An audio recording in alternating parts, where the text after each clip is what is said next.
कहानी की शुरुआत होती है और हम अपने हीरो को देखते हैं जिसके दिमाग में ना कुछ धुंधली यादें चल रही होती हैं और तभी उसकी आंख खुलती है एक छत के ऊपर जहाँ पे उसका सर दर्द कर रहा होता है और वो कहता है आखिरकार मैं यहाँ पे कैसे पहुंचा। और तभी उसे सड़े हुए मांस की स्मेल आने लगती है और इसे स्मेल करती ही वो छत के नीचे देखता है जहाँ पे वो देखता है कि नीचे बहुत सारे ज़ॉम्बीज़ हैं और इसे देखते ही उसकी फट के 64 हो जाती है और उसे ये बात समझ ही नहीं आ रही होती कि साला 2 सेकंड पहले तो ये नॉर्मल वर्ल्ड पे था, अब यहाँ पे कैसे पहुंच गया। और उसके बाद ना वो अपने फोन को ढूंढने लगता है ताकि वो ऑनलाइन से चेक कर सके यहाँ पे हो क्या रहा है। लेकिन उसको मिलता है मूंगफली का एक पैकेट और उसे याद आता है कि ये तो उसने सुपरमार्केट में खरीदा था, वो भी कुछ टाइम पहले, और अब उसके पास बस ये मूंगफली का पैकेट ही बचा है। अगर ये खत्म तो वो भी खत्म, मतलब फाइनली वो रेस्ट इन पीस हो सकता है। लेकिन फिर भी इसको इस चीज की ज्यादा चिंता होती है कि भाई मरने से पहले इसके आज तक कोई बंदी नहीं बनी, मतलब मरने से पहले भी ये बंदी पटा के जाना चाहता है। लेकिन तभी वहाँ का दरवाजा खुलता है और हम देखते हैं हसीना और नीलम भरी जो पूरी तरह से थी कीचड़ में भरी। और इस चीज को देख के जो अपना एमसी है उसकी फट जाती है क्योंकि उसको तो लग रहा होता है ये एक ज़ॉम्बी है जो कि उसके बदन को तार तार कर देगी। लेकिन तभी वो जो लड़की है ना वो सीधे जाती है और पानी के एक ड्रम में अपना चाकू मार के वहाँ के पानी से नहाने लगती है। और उसके हरे भरे बदन को देख के जो अपना हीरो है वो भी सोच रहा होता है अबे यार यहाँ के ज़ॉम्बी कुछ ज्यादा ही माल नहीं लग रहे। लेकिन तभी वो उसको गौर से देखता है जहाँ पे वो अपने फेस बेस सबको धोती है तो उसे पता चलता है कि ये कोई इंसान है।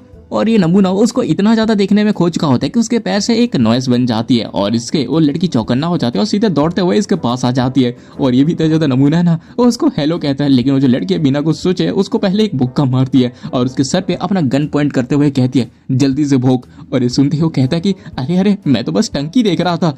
और तभी वो लड़की उससे ना उसका नाम पूछती है, लेकिन ये बंदा उसके बातों को सुनने की जगह पे किसी और ही जगह पे अपनी नजरें डाल रहा था जहाँ पे वो उसके दोनों जांघों के बीच को देख के कह रहा होता है अबे यार क्या नजारा है। और तभी उसका जो मुर्गा होता है वो उसकी चैन खोल के बाहर आके बांक मारने लगता है। और इस चीज को जैसे वो लड़की नोटिस कर लेती है ना वो सीधे उसको एक और गुस्सा मारते हुए कहती है साले ठगी कहीं के अंदर डालता है या ये मैं तेरे अंदर डाल दूं। और ये सब यहाँ पे चल ही रहा होता है कि तभी एक ज़ॉम्बी आके इनके ऊपर हमला करता है। लेकिन वो जो लड़की है वो उसको डॉज कर लेती है और उसका मुक्का ठीक अपने एमसी के दोनों पैरों के बीच में लगता है। और वो जो ज़ॉम्बी है वो बार बार अपने एमसी को मुक्का मारने की कोशिश करता है जो कि भाई अपने एमसी के बाबूराव में ही लगने वाला था। और वो भी फ्रस्ट्रेट होकर कहता है कि हर कोई मेरे बाबूराव के पीछे क्यों पड़ा है। बट तभी उस ज़ॉम्बी की आंखों में आके एक डैगर लगता है और उसको फेंकने वाली कोई और नहीं बल्कि वो लड़की थी जहाँ वो जो लड़की है उसके ऊपर अपने गन से शूट करती है। लेकिन क्योंकि उसकी जो मुंडी है वो कुछ ज्यादा ही थिक थी इसलिए इसके जो बुलेट्स थे वो उसको पेनिट्रेट नहीं कर पा रहे होते। और वो भी सोच रहे होते कि ये जगह बहुत ही ज्यादा छोटी है, मैं इससे अगर ऐसे लड़ूंगी तो और भी ज़ॉम्बीज़ यहाँ पे आ सकते हैं, अब मेरे पास कोई चारा नहीं है। और उसके बाद वो अपने हाथ से ना एक 100 जैसा कुछ निकालती है और रेडी हो जाते हैं उससे लड़ने के लिए। और जैसे वो जो ज़ॉम्बी है उसके ऊपर हमला करने के लिए आता है ये सीधे उसी 100 से उसके हाथ को काट डालती है और उसके बाद वो उसके एक और पैर को भी काट देती है और एंड पे जाके उसकी मुंडी को भी काट देती है और जहाँ पे उसको उसका कोर भी मिल जाता है। और वो भी उसे देख के कहती है इस ज़ॉम्बी का कोर तो बहुत ही ज्यादा अच्छा है। लेकिन यहाँ पे हम अपने हीरो की हालत देखते हैं जिसकी तो अंदर से फट चुकी होती है, उसको कुछ घंटा समझ नहीं आ रहा होता कि उसकी आंखों के सामने अभी ये हुआ क्या। और तभी वो जो लड़की है वो भी कहती है अरे यार मैंने अभी अपने आप को साफ किया था फिर से मैं मैली हो गई। और उसके बाद वो अपने हीरो के पास जाते हुए कहती है अरे तुम्हें क्या हुआ, ऐसे क्यों बैठे हो। लेकिन वो कुछ जवाब नहीं देता और वो कहती है मैं तुमसे कुछ बात कर रही हूँ। लेकिन हम देखते हैं अपना ये जो बंदा है इसको तो बहुत ज्यादा फट चुकी होती है, वो तो बस बड़बड़ाया जा रहा होता है कि साला ये कोई मूवी का सीन है लग रहा है, मुझे बस सो जाना है और जैसे मैं उठूंगा सब कुछ ठीक हो जाएगा। लेकिन साला मुझे ये चीज समझ नहीं आ रही कि आखिर सपने के अंदर ये मूंगफली के टेस्ट इतने ज्यादा स्ट्रॉन्ग क्यों है। लेकिन तभी वो जो लड़की है वो उसके हाथों से उस मूंगफली के पैकेट को छीन लेती है और उसके मुंह से पूरा पानी आने लगते हैं और वो कहती है आखिर तुम हो कौन और तुम्हारे पास इस तरह का प्रीसियस एलेक्सर कहाँ से आया। जहाँ पे जो अपना एमसी है वो भी पूछता है क्या तुम्हें भी मूंगफली पसंद है। लेकिन वो जो लड़की है वो सीरियस होते हुए कहती है मैंने जो पूछा उसका जवाब दो कि आखिर तुम हो कौन और कौन से फैक्शन से हो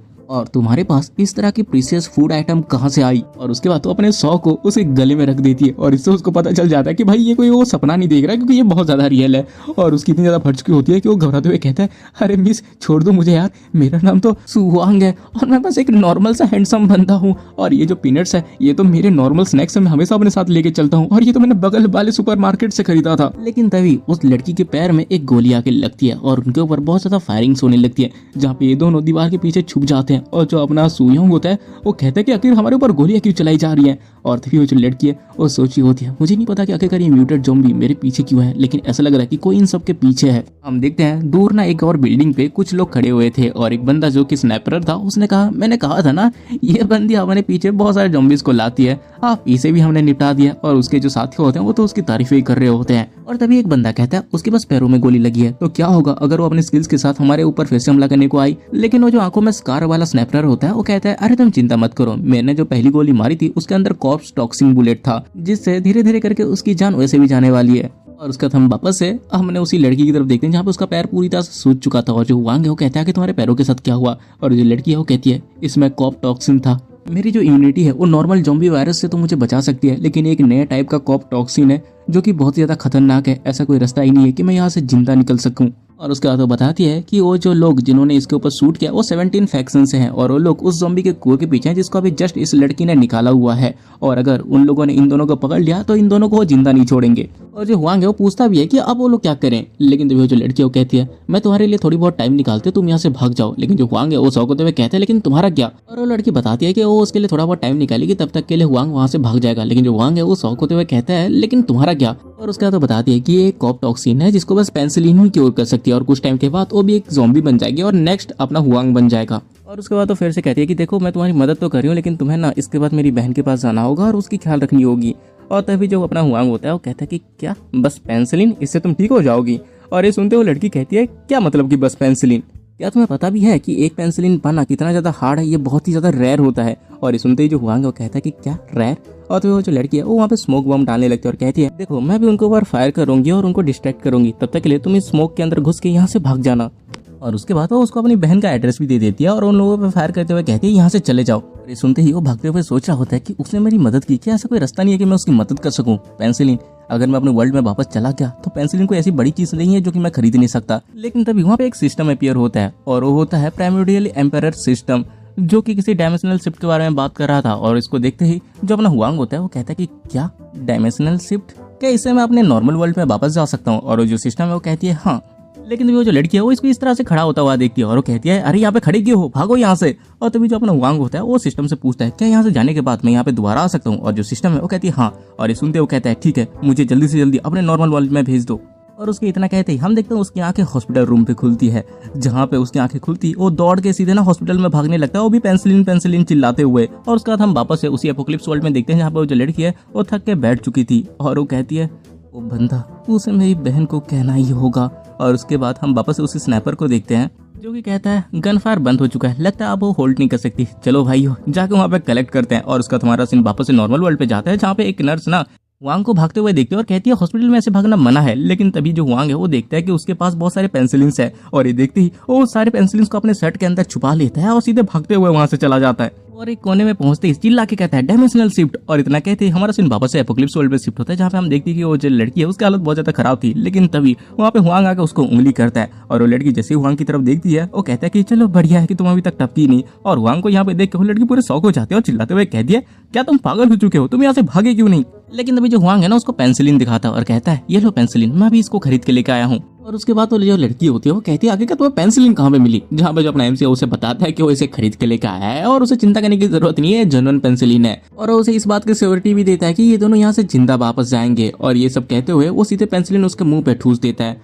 और उसका तो जो लड़की है वो थोड़ी देर तक वहाँ पे शांत बैठ जाती है और अपना जो एमसी मतलब हुआंग वो उससे पूछता है कि क्या वो ठीक है। और जो लड़की है वो थोड़ी देर के बाद देखती है कि उसकी जितनी भी वो सूज गया था ना पैर वैर वो सब ठीक हो चुका होता है। और वो भी बहुत ज्यादा शौक होते हुए पूछती है क्या कर ये किस तरह की पेंसिलिन है। लेकिन तभी उस लड़की को ना कुछ लोगों के आने की आवाज आती है और इसको सुनते ही वो सीधे ना हुआंग को सीधे धक्का दे देती है और कहती है जाके छुप जाओ। लेकिन जो हुआंग है ना वो सीधे उस छत में एक गड्ढा होता है जिसके अंदर गिर जाता है। लेकिन लकीली वहाँ पे नीचे एक बेड होता है जिसकी वजह से वो बच जाता है, लेकिन उसके कमर में थोड़ी बहुत चोट लग चुकी थी। और उसका हम वापस से छत के ऊपर देखते हैं जहाँ पे उस कार वाला बंदा अपने लोगों के साथ आया था और वो कहता है भाइयों जाके देखो उस लड़की को, शायद उसके मरने से पहले हम उसके साथ थोड़े मजे कर सकें। लेकिन तभी वो देखता है कि उसके सामने वही लड़की खड़ी है अपनी सॉ लेके और वो कहती है अच्छा तो मुझे ढूंढ रहे हो, लेकिन मैं भी तुम्हें ढूंढ रही थी, लेकिन मैंने एक्सपेक्ट नहीं किया था कि तुम मेरे पास खुद चल के आओगे।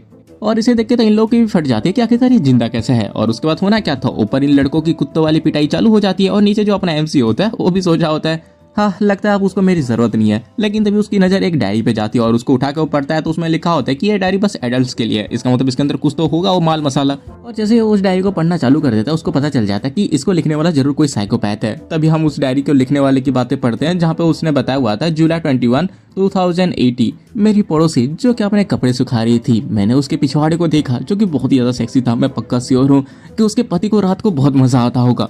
जुलाई 22, 2080 मैनेजर बाई ने मेरे बगल बैठने में कदम रखा जहाँ मुझे लग रहा था कि वो बहुत ही ज्यादा फिटनेस पे ध्यान देती है। लगता है मेरा टाइम आ चुका है कि मैं वो पड़ोसी वाली से मूव ऑन कर लूं। लेकिन फिलहाल के लिए मेरे बगल वाले एरियाज में से आर वायरस आउटब्रेक हो गया ऐसी कुछ न्यूज आ रही थी। मैं बस उम्मीद करता हूँ कि ये वाला जो वायरस है वो हमारे एरिया पे ना आए। लेकिन ये सब होने के बाद भी मैं मैनेजर बाई के पिछवाड़े को देख के बिल्कुल भी नहीं डरा। और उसके बाद हमारा सीन कट होता है और हम देखते हैं वहीं पे मैनेजर बाई जो कि इन्फेक्टेड लग रही थी, और वही बंदा टेबल के नीचे छुप के उसको देख रहा था, जहाँ पे जो मैनेजर बाई थी वो पूरी तरह से एक ज़ॉम्बी बन चुकी थी। और उसका तो बंदा अपने डायरी में लिखता है कि उसके बाद से हमारी कंपनी बंद हो गई।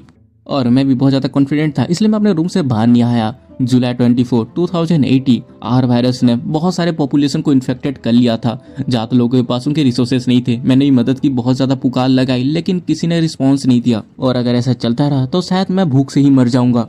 जुलाई 25, 2080 मैं अपने लिमिट तक पहुंच गया और मैंने डिसाइड कर लिया कि मैं आखिरकार अपने घर के दरवाजे को खोल के बाहर निकलूंगा ताकि मुझे खाना मिल सके। लेकिन मैं कहीं पे भी जाऊं, सुपरमार्केट, फार्मेसी, हर जगह पे लोग रिसोर्सेज के लिए लड़ रहे थे, एक दूसरे के खून के प्यासे हो गए थे। मैंने बहुत ही मुश्किल से कुछ खाना और कुछ मेडिसिन जुटाई, और रास्ते में मैंने देखा कि एक इन्फेक्टेड पर्सन दूसरे पर्सन को काट रहा था। अगस्त 3, 2080 ये एक रेनी डे था, जहाँ पे जो टीवी सिग्नल है वो फाइनली कट ऑफ हो गए। 2 दिन पहले ब्रॉडकास्ट में एंकर ने हमें वार्न किया था कि शायद हमारे लिए रेस्क्यू नहीं आएगी, हमें खुद को ही बचाना होगा और ह्यूमैनिटी अब खत्म होने की कगार पे है। अगस्त 17 मेरे सारे फूड सप्लाईज खत्म हो चुके हैं। अगर मैं बाहर जाऊं तो शायद मुझे ज़ॉम्बीज मार के खा जाएं, और वैसे भी मैं बहुत टाइम से बस टैप वाटर से ही जिंदा हूँ। पता नहीं मैं और कितना दिन यहाँ पे बच पाऊंगा। मैं सच में मैनेजर बाई के वो पिछवाड़े मिस कर रहा हूँ। और ये सब वो लिख ही रहा होता है कि तभी उसको कुछ आवाज आती है और वो देखता है तो ये उसके बगल वाले पड़ोसी से आ रही थी, जहाँ पे वो देखता है कि वो जो लड़की थी उसका हस्बैंड उसके ऊपर हमला कर रहा है। और वो जैसे ही ध्यान से देखता है उसे पता चलता है कि उसका जो हस्बैंड है वो भी ज़ॉम्बी बन चुका था और उसने अपनी बीवी को ही मार के खा लिया। और इसे देखते ही उसको बहुत ज्यादा उल्टी आने लगती है। और उसके बाद वो वापस अपने डायरी में लिखता है, अगस्त 19 4 दिन जा चुके हैं, मेरे पास अब खाने को कुछ नहीं है, मैं भूख से मर जा रहा हूँ। और जब मुझे लगा कि मैं मरने ही वाला हूँ तभी मेरे दरवाजे में नॉक हुई। हम देखते हैं कोई पर्सन उससे पेंसिलिन मांग रहा था, और उसके बाद उसने अपने पेंसिलिन के बदले बहुत सारा खाना उससे एक्सचेंज कर लिया। और उस दिन उसको पता चला कि उस दिन उसने पेंसिलिन लेके अपनी लाइफ की सबसे अच्छी काम की थी। अगस्त 21 उसने देखा बैल्कनी से कि एक पर्सन एक मरे हुए ज़ॉम्बी को खा रहा था। हम देखते हैं वो पर्सन जो होता है वो ज़ॉम्बी के कोर को खा रहा होता है, और इसे देख के वो भी सोच रहा होता है क्या वो चीज़ खाई जा सकती है। उसका तो फिर से लिखता है, अगस्त 30 उस दिन मेरे सारे के सारे पेंसिलिन किसी ने चुरा लिए, उन सारे कमीनों ने मेरे जीने की आखिरी उम्मीद तक मेरे से छीन ली। और उसके बाद सितंबर 1 जिस दिन मैंने डिसाइड किया कि मैं अपने इस जेल जैसे घर से बाहर निकलूंगा। इवन मुझे पता है कि बाहर की दुनिया में बहुत सारे इन्फेक्टेड भरे हुए हैं जो कि मुझे मार डालेंगे, लेकिन मैं किसी फूल की तरह घर पे बैठ के भूख से मरना नहीं चाहता। जबकि मेरे पास अभी स्ट्रेंथ है लड़ने का, तो शायद मैं लकी हो जाऊँ और मुझे कुछ खाने को मिल जाए, या फिर शायद मैं वही करूँ जो कि मैंने उस दिन बालकनी से उस पर्सन को करते हुए देखा था। हम देखते हैं कि उसके हाथ में एक चाकू होता है और डर से कांपते हुए कहता है, आ जाओ मेरे पास, आज तो या तुम मुझे मार के खाओगे या तो मैं तुम्हें खा जाऊंगा। और उसके बाद हम वापस से प्रेजेंट में आते हैं, जहाँ पे जो अपना एमसी है वो देखता है कुछ डायरी के आगे और कुछ नहीं लिखा है, और वो कहता है कि क्या बस इतना ही, क्या इसका मतलब वो पर्सन मर गया। और इस डायरी को पढ़ने के बाद उसको आइडिया लग जाता है कि आखिरकार इस वर्ल्ड में क्या चल रहा है, और आर वायरस की वजह से ये सारे लोग ज़ॉम्बीज पे बने हैं और यहाँ पे खाने की बहुत ज़्यादा शॉर्टेज है। और अभी देख के ऐसा लग रहा है कि इस जगह पे सबसे ज़्यादा इंपॉर्टेंट चीज़ है पेंसिलिन, और अभी जो पेंसिलिन है वो यहाँ पे गोल्ड से भी सबसे ज़्यादा महंगा है, और इसके लिए लोग कुछ भी करने को तैयार हैं। और इस चीज़ को मैं आसानी से अपने वर्ल्ड में खरीद सकता हूँ, इसका मतलब मैं गोल्ड जमा कर सकता हूँ। और ये सब चिल्ला ही रहा होता है कि तभी पीछे उसका उस कार वाला बंदा होता है और उसके सर पे अपने गन को रखते हुए कहता है, अच्छा तो तुम्हारे पास पूरा का पूरा पेंसिलिन का डब्बा है। तभी मैं सोचूं आखिरकार वो लड़की जिंदा कैसे बच गई। और उसके बाद तो अपने एमसी से वो डब्बा छीन लेता है और हंसते हुए कहता है, अरे ये तो पूरा का पूरा डब्बा है, मैं पक्का श्योर हूँ अगर मैं इसको ऑर्गेनाइजेशन में दे देता हूँ तो वो प्रोबेबली मुझे 3 रैंक ऊपर कर देंगे। अब शायद तुम्हें मर जाना चाहिए। लेकिन जो अपना एमसी वो चिल्लाते हुए कहता है, प्लीज मुझे मत मारो, मेरे पास और है। और तभी वहाँ पे वो लड़की भी आ जाती है और कहती है उसे मत मारना। और ये सुनते हुए जो कार वाला बंदा होता है वो सीधे इसके कनपट्टी पे अपना गन रखते हुए कहता है, मेरे पास भी मत आना, नहीं तो मैं इसको मार डालूंगा। और तभी वो जो लड़की वो कहती है, अगर तुम्हारे पास हिम्मत है उसे मारने की तो मार के दिखाओ, अगले ही सेकंड में तुम्हारी मुंडी उड़ा दूंगी, इसलिए तुम उसे जाने दो और मैं भी तुम्हारी जिंदगी छोड़ दूंगी, और शायद तुम्हें बाहर जरा सुनना चाहिए। और तभी वो ना छत के ऊपर देखता है जहाँ पे उसका कोई बंदा कह रहा होता है कि हमारी फाइट ने बहुत सारे ज़ॉम्बी को यहाँ पे अट्रैक्ट कर दिया है, इसीलिए अभी हमारे पास भागने का चांस है तो हम यहाँ से भाग सकते हैं, नहीं तो हम यहाँ पे बिल्कुल भी जिंदा नहीं बचेंगे। और उसके बाद वो लोग छत के ऊपर आते हैं जहाँ पे बंदा देखता है कि उसके बहुत सारे साथी वहाँ पे मारे जा चुके हैं। और तभी वो जो लड़की वो कहती है, तुम बहुत ज़्यादा दूर आ चुके हो, अब ये काफ़ी हो जाना चाहिए। और तभी वो जो बंदा है वो कहता है, ज़ियाओ युनलान, तूने मेरे बहुत सारे भाइयों को मार डाला है, तुम्हें इसका प्राइस पे करना होगा। और उसके बाद वो अपने हाथ से एक रस्सी को शूट करता है और अपने एमसी को यून की तरफ फेंकते हुए वहाँ से जाने लगता है और कहता है, ज़ाओ युनलान, ये बात तुम याद रखो, अगली बार जब हम मिलेंगे मैं तुमको इतने टुकड़ों में काट दूंगा कि ज़ॉम्बी तुमको अपना खाना बना के खा जाएंगे, और ये चीज़ मैं अपने भाइयों के लिए करूंगा। और उसके जाने के बाद हम इधर अपने एमसी को देखते हैं जो कि भाई उनके गुब्बारों के साथ मजे ले रहा था। और यहाँ पे जो यून होती है वो फ्रस्ट्रेट होते हुए कहती है, हे आखिरकार तुम्हारे यहाँ पे कितनी देर तक कैसे रुकने का प्लान है। और उसके बाद हम देखते हैं कि रात हो चुकी होती है, जहाँ पे जो अपनी यून है वो बाहर देखती है कि बहुत सारे ज़ॉम्बीज हैं और वो कहती है इस जगह को ज़ॉम्बीज ने घेर लिया, इसलिए हमें थोड़ी देर यहाँ पे रेस्ट करके यहाँ से चले जाना चाहिए। लेकिन उससे पहले मैं तुमसे कुछ पूछना चाहती हूँ, आखिरकार तुम एक्जैक्टली हो कौन, और आखिर तुम्हारे पास मूंगफली और पेंसिलिन जैसी चीज कैसे है जो कि नॉर्मल लोगों के पास तो बिल्कुल नहीं होती। और ये सुन के जो अपना एमसी है वो भी सोचा होता है कि अगर इसको अभी सच्चाई बताया तो चीजें बिगड़ सकती हैं, फिलहाल के लिए अनजान बन के रहना सबसे ज्यादा बेस्ट होगा। और उसके बाद ना वो सीधे जाके टेबल में बैठ जाता है और स्वैग के साथ उसको एक पेंसिलिन की डब्बी फेंक के दे देता है। और जीवन है उसको देख के कहती है क्या पेंसिलिन। और तभी जो अपना एमसी है वो कहता है ये बस एक गिफ्ट है क्योंकि तुमने अभी मेरी जान बचाई, अगर तुम आगे भी मेरी साइड रहती और मेरी जान बचाती हो तो मैं तुमको और भी बहुत सारे बेहतर गिफ्ट्स दे सकता हूँ, तो बताओ मेरी डील तुम्हें कैसी लगी। और ये सुनकर पूछती है कि क्या तुम सीरियस हो। और जो अपना एमसी है वो कहता है कि हाँ शर्माओ मत, ले लो ले लो, अब अगर तुम मेरी बात मानती हो तो बस ये पेंसिलिन ही नहीं बल्कि इससे बेहतर चीज मैं तुम्हें दूंगा। और ये सुनते हो लड़की कहती है क्या इससे बेहतर चीज। और जो अपना एमसी है उसके बाद कहता है कि हाँ, और उसके बाद वो एक एक बहुत ज्यादा टेस्टी खाने के नाम लेता रहता है। और इसको सुन के जो यून है उसके तो मुंह से ही पानी आ जाता है, लेकिन वो चिल्लाए कहती है रुक जाओ, मैं तुमसे इन सब चीजों के लिए मदद नहीं कर सकती, शायद तुम मेरे एनिमी फैक्शन से हो सकते हो। लेकिन जो अपना एमसी कहता है अरे तुम चिंता मत करो, मैं किसी भी फैक्शन से नहीं हूँ, तुम सोच सकते हो कि मैं एक सुंदर सा लड़का हूँ जो कि बहुत ही ज्यादा अमीरों वाली जिंदगी जीता है। और ये सुन के भी जो यून है वो भी सोचने पड़ जाते हैं कि हाँ ये छोटा बच्चा शायद सही कह रहा है, क्योंकि इसने पेंसिलिन दे के मेरी जान बचाई थी, तो मैं सोच सकती हूँ और इस चीज को एडमिट कर सकते हो कि यही मेरा लाइफ सेवर है। और उसके बाद वो मान जाती है कि भाई हाँ वो उसके साथ चिपकी रहेगी और उसकी मदद करेगी और उसको हरकतें से बचाएगी। लेकिन हाँ अगर उसे पता चला कि उसका दुश्मन है तो उसे उसी टाइम पे मार डालेगी। और ये सुनते जो अपना एमसी है वो खुश हो जाता है और कहता है तुम मुझे ब्रदर हुआंग कह के भी बुला सकती हो। और उसका जो अपना एमसी है वो उसे पूछता है कि हम लोगों ने जब एक डील बनाई ली है तो क्या मैं तुम्हें कुछ सवाल पूछ सकता हूँ। और जो यून है वो कहते हैं कि हाँ तुम पूछ सकते हो। और उसका तो अपने एमसी को इस सारे वायरस के बारे में इन्फॉर्मेशन देने लगती है, जैसे कि आर वायरस जो कि एक ज़ॉम्बी वायरस है, ये इसने ही एपोक्लिप्स की शुरुआत की। 90% लोग इन्फेक्ट हो गए और दुनिया की पॉपुलेशन बस 1.5 बिलियन ही रह गई, सिर्फ ज़ॉम्बी ही बचे। ज़ॉम्बी कोर्स तुम इन्हें कह सकते हो कि ये प्लांट्स या मिनरल जैसे होते हैं, तुम इसे इवोल्यूशन पोशन बना सकते हो जो तुम एनर्जी के लिए यूज कर सकते हो। कह सकते हो कि इससे तुम शॉर्ट टर्म के लिए एनर्जी मिलती है। इवोल्यूशन पोशन 3 ग्रेड्स में आती है, ग्रेड 1 20%, ग्रेड 2 30%, ग्रेड 3 35%। इतने परसेंट चांस होते हैं एवोल्यूशन होने के। 139 कोर्स है, तुम एक एनर्जी एरे बना सकते हो जो कि फुल पावर देता है। एपोक्लिप्स के टाइम ज़ॉम्बी कोर्स करेंसी जैसे भी यूज हो सकती है। जो नया वायरस है वो एंटीबायोटिक को रेजिस्ट करता है। हाईटेक एंटीबायोटिक्स चल रही है, लेकिन पुराना पेंसिलिन भी काम करता है, पर बनाना अब बहुत ज्यादा मुश्किल है, इसलिए जो कहते हैं। और हम अभी चांगजाओ में हैं और यहाँ 3 ग्रुप्स हैं, 17 फैक्शन, अर्थ कंस्ट्रक्शन, क्लाइंबर्स 8। और अभी हमें जो ग्रुप मिला था वो 17 फैक्शंस का था। और ये लोग बहुत ही ज्यादा वायलेंट क्रिमिनल्स हैं जो कि लूट, मर्डर और यहाँ तक कि इंसानों का मांस भी खा लेते हैं। और इनका जो बेस है वो यूजाहू में है। और ये सुन के जो अपना एमसी है वो भी कहता है हाँ अब मुझे कुछ समझ में आ रहा है। और उसके बाद वो कहती है कि इस एरिया में बहुत ज़्यादा ज़ॉम्बी भर चुके हैं, प्लस मुझे भी तुम्हें अपने साथ लेके जाना पड़ेगा। ऐसा लग रहा है कि आज हम वापस नहीं जा सकते, हमें जल्दी से कोई जगह ढूंढनी होगी जहाँ पे हम अपनी रात गुजार सके। और उसके बाद वो एक रूम पे जाते हैं जहाँ पे जो यून है वो कहती है तुम सो जाओ, मैं यहाँ पे नजर रखती हूँ।